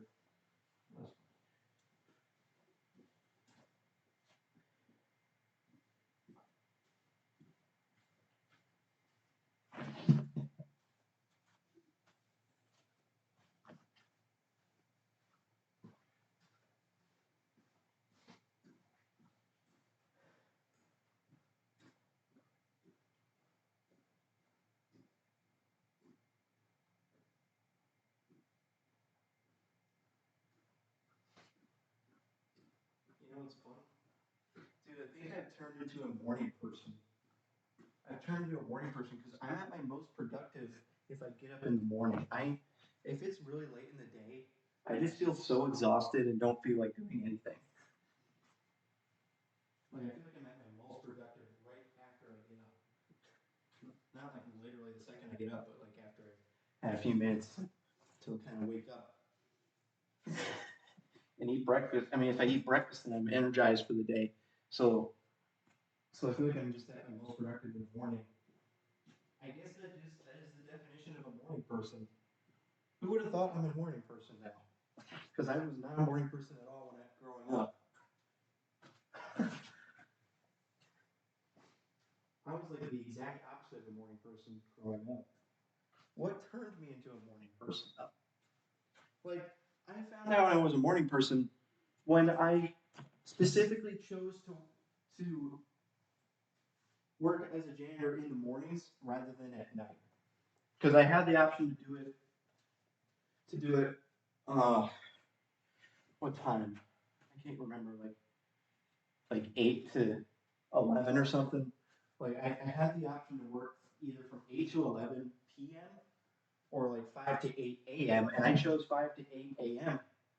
because I hated working at night. I just felt so exhausted. I hated the fact that I had to like dread going to work for the entire day beforehand. And yeah, it does suck to get up early in the morning unless you go to bed early enough. If you go to bed super, super early, then it's not a problem getting up early because then you're getting enough sleep. Like the problem is if you go to bed late and then get up early. That's when it sucks. But it doesn't suck if you go to bed and give yourself plenty of time to sleep. That was funny.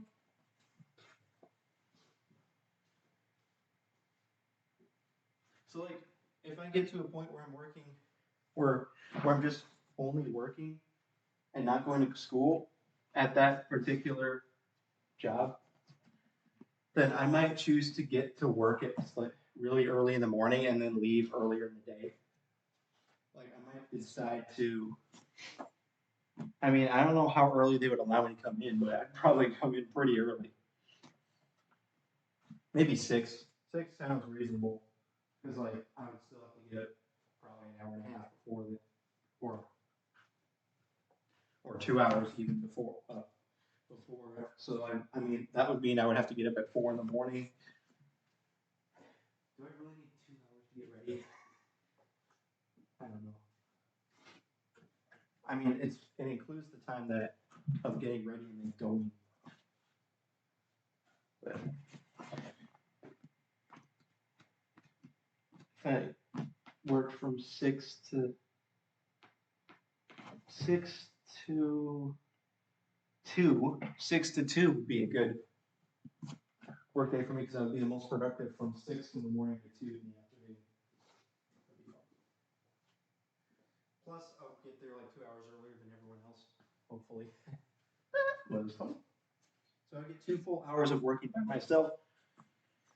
Unfortunately, that was funny. Ooh, I would just have to make sure that I don't run into a situation where I need to talk to somebody during the first 2 hours, but they're not there, so I can't actually do the thing I want to do. That was fun.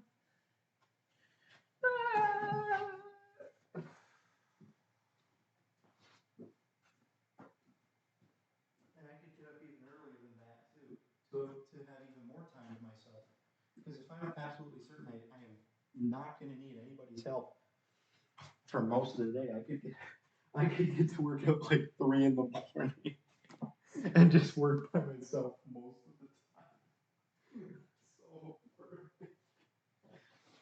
But the problem with that is then it would kind of conflict with if I need to do things with other people, like in the evening, because I would obviously be going to bed extremely early. That was funny. Can I please stop? Can I please stop?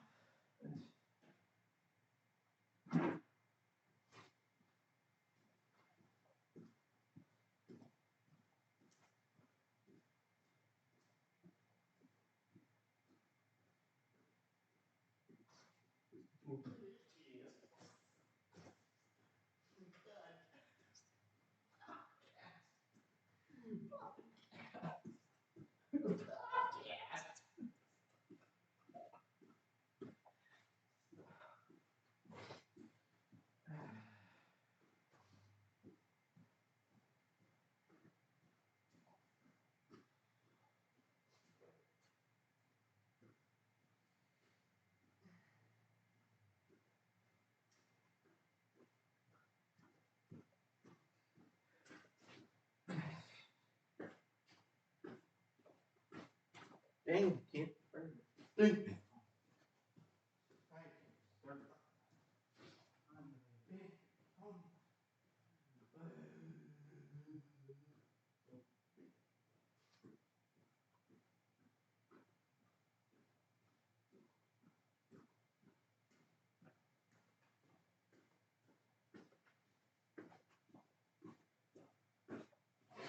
Maybe I should have just gone into math. Maybe I should have just done math. I mean, I could have just done math as my career. It didn't. I could have just become like a person. I could have just kept going in math. But no, I had to be stupid. I should have just become a mathematician who doesn't matter if I require a doctorate.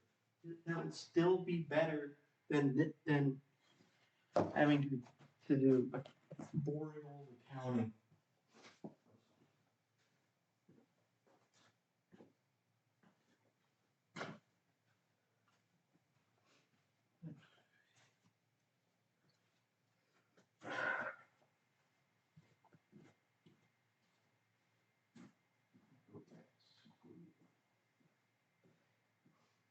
I don't want to go back to school and attempt just going for a math degree rather than an accounting degree. It's too late for that now.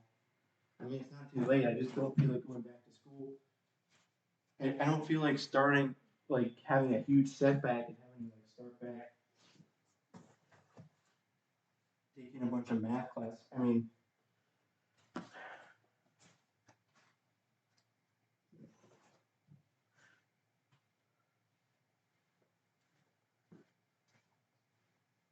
wonder what classes I'd have to take to get a math degree. What classes would I have to take? I bet they'd make me take really stupid classes. But if all I had to take were just math, straight up math classes to get the math degree, maybe I would go for it. I don't know. I'd have to look into it. Let's see. And honestly, I'm feeling just fine at my actual job, at least right now. At this present moment, I'm feeling fine. I just don't feel like doing this accounting homework. That's literally the only reason why I'm talking about this right now.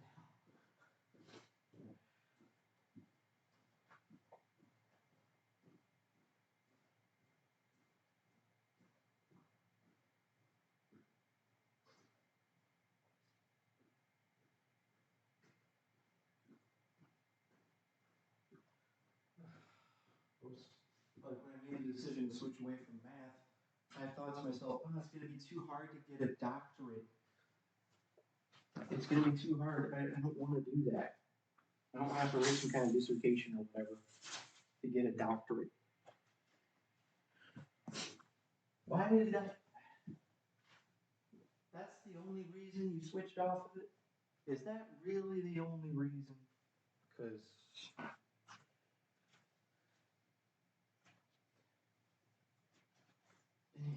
all these business classes are so. That's fine.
I guess you do have to. Kind of tough. Maybe, or maybe you just have to. Oh no, I really hope you didn't hear that. I almost forgot I was recording. That was fun.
Sleepington City.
dang my life. Gosh dang my life. Gosh dang my life. How long did I progress? Nate, dude, there's no way I walked around the basement for like a whole hour. There's no way. There's no way.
Dang.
That was funny. Dang it.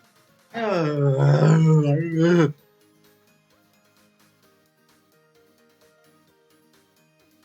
don't want it. I don't want it.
Is this a premium? Who cares? Who cares? Who cares? Who cares? Who cares? Who cares? Who cares?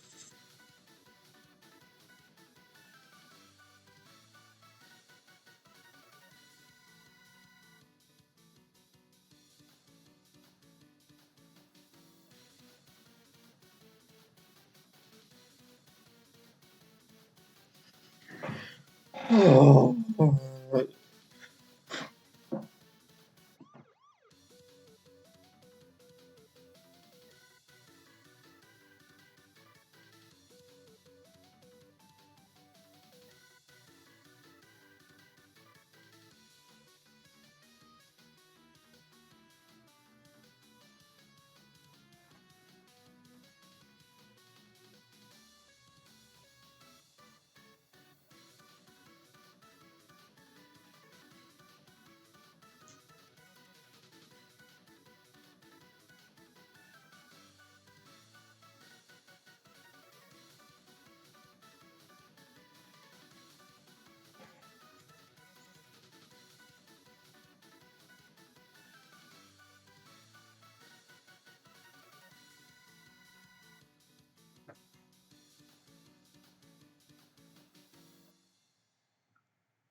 The 4% applies to this column.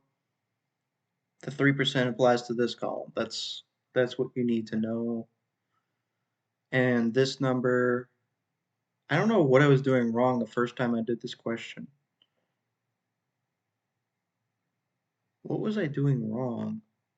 This is 3% of this, right? Yes. So what the heck was I doing wrong the first time I did the question? I have no idea. What?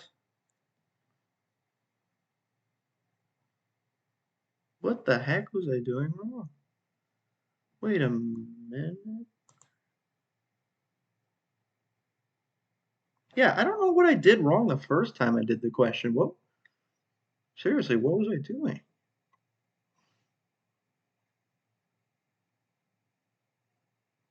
Maybe I was applying the 3% to this as well. I don't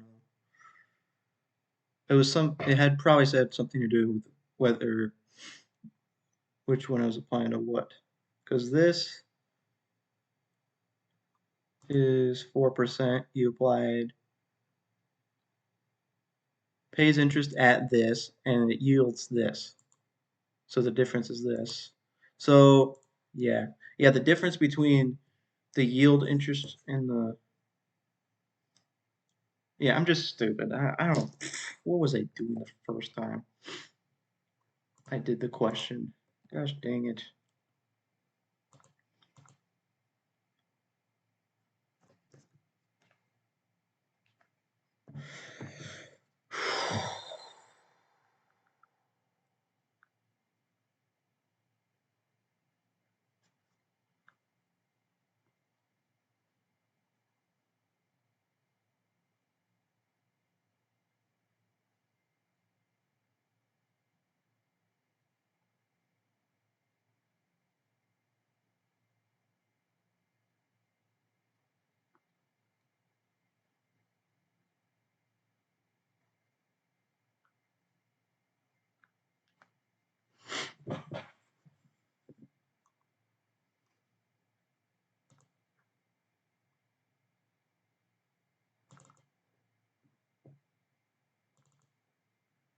This one has way too many remixes. That's funny!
And fun fact, the piano version of the song freaking sucks. Because the dissonance, you can hide the dissonance with mixing, sound mixing, but you can't hide the dissonance when it's just all piano.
So, prepare the schedule.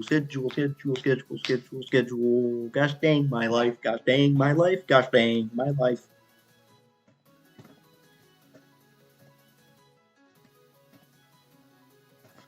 The schedule consists of the payments equals 0.04 times 5. And then the interest yield equals 0.03 times 5141. Oh, nope, hold on. Blah, blah, blah. This equals 5141,431. And then this equals 0.03 times this, and then this equals this minus this equals this equals this minus this, and then unfortunately, oh, it worked automatically. Good. There, now you have to make the journal entries. And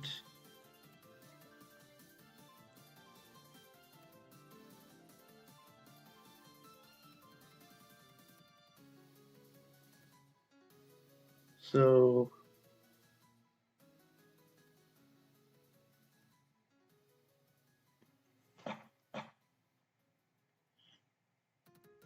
we gotta do 2 decimal places. Because otherwise the journal entries won't make sense. Because some of the journal entries won't balance because I'm rounding it too much, right? Because basically, if I leave it like this, like watch this, if I leave it like this, a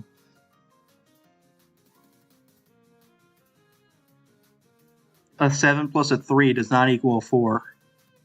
Wait, what? Wait a minute.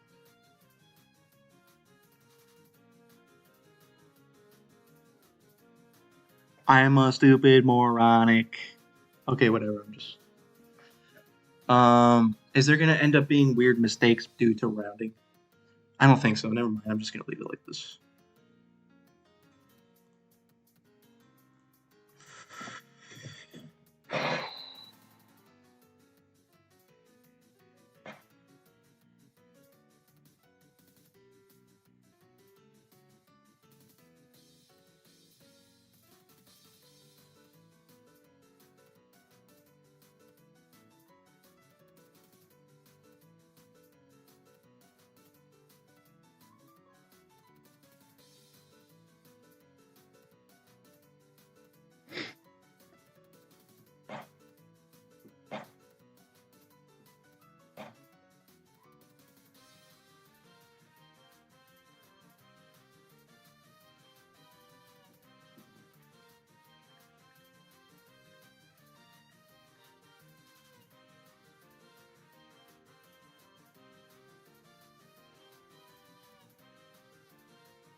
So the journal entries here are going to be purchase the investments.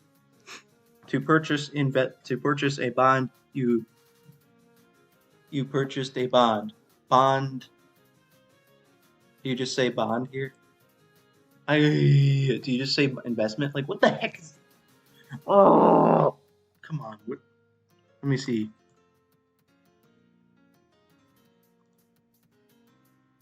I don't know, what do you even call it? Is it just bond? Do you just call it bond?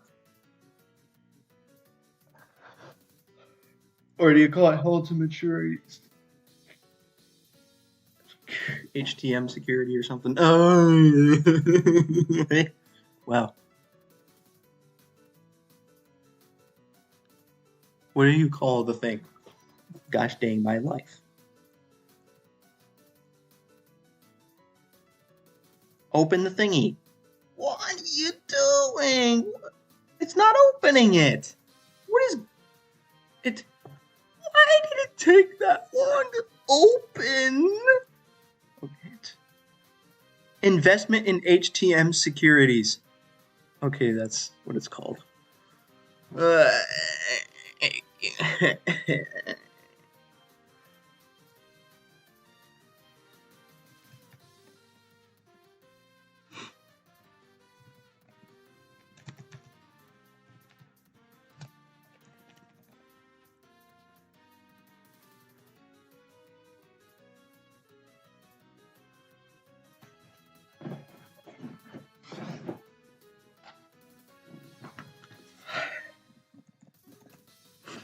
And then you do the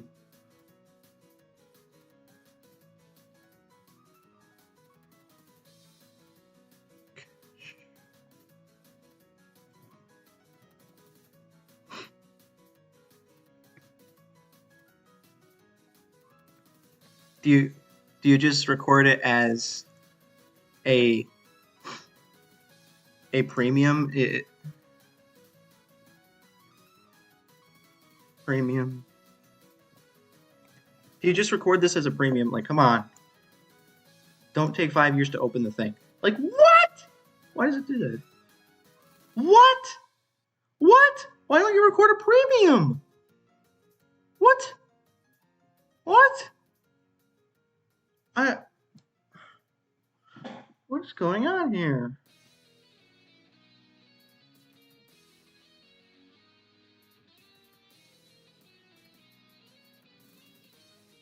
I guess maybe for the other company to record the premium? I don't know.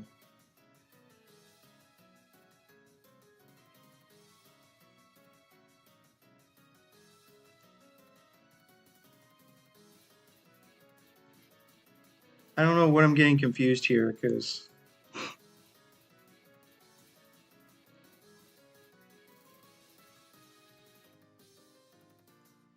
what am I confusing right now?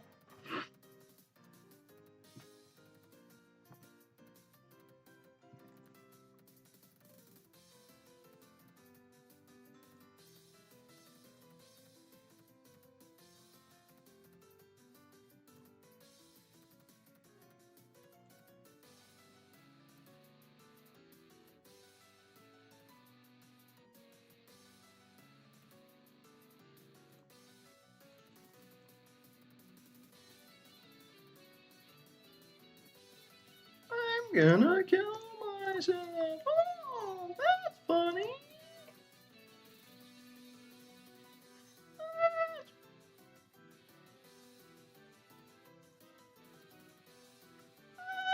That's funny. Can't just look at the whole thing. Can't just look at everything.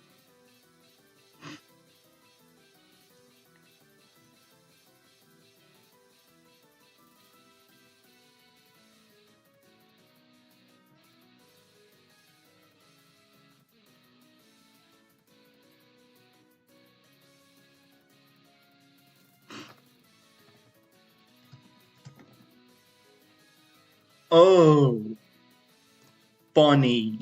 Very, very, very, very. Oh, You seriously didn't do that. You wait.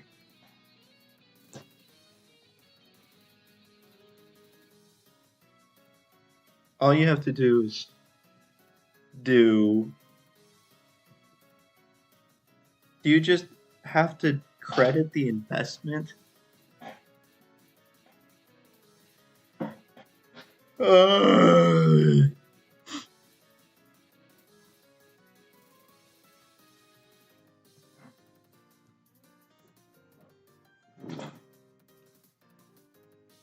Received. Which part of the thing is each part? 200. You receive the cash of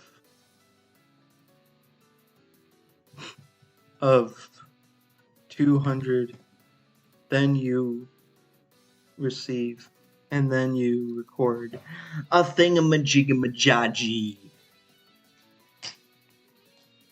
You record interest income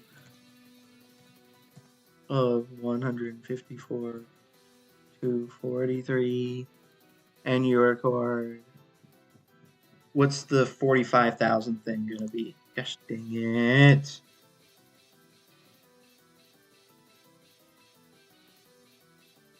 Investment. I'm stupid. Oh man, I'm so stupid.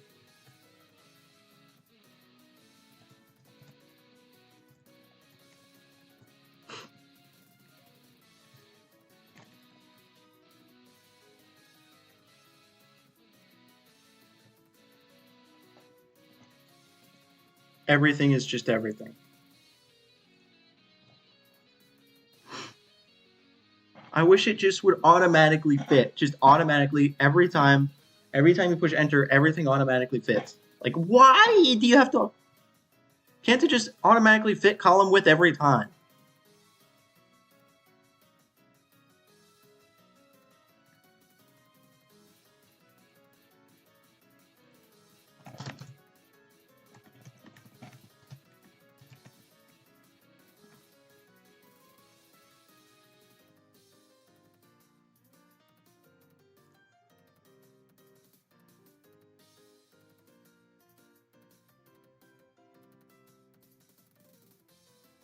Wow!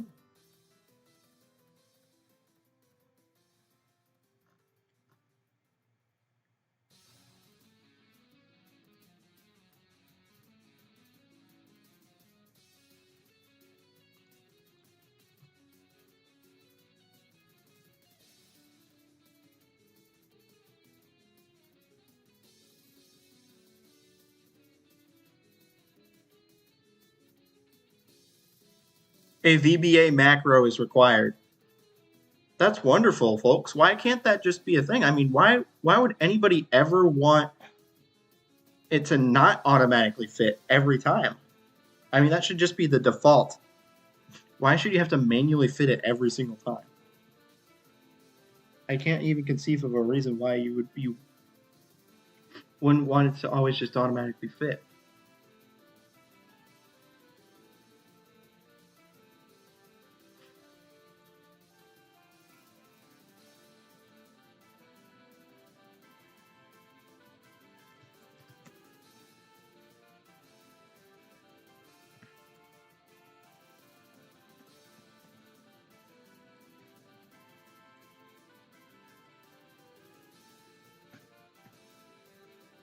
That was freaking funny.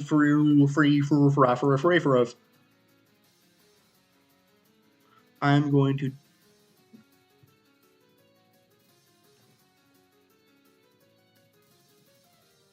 You know, honestly, I probably shouldn't even have to do the rest of this.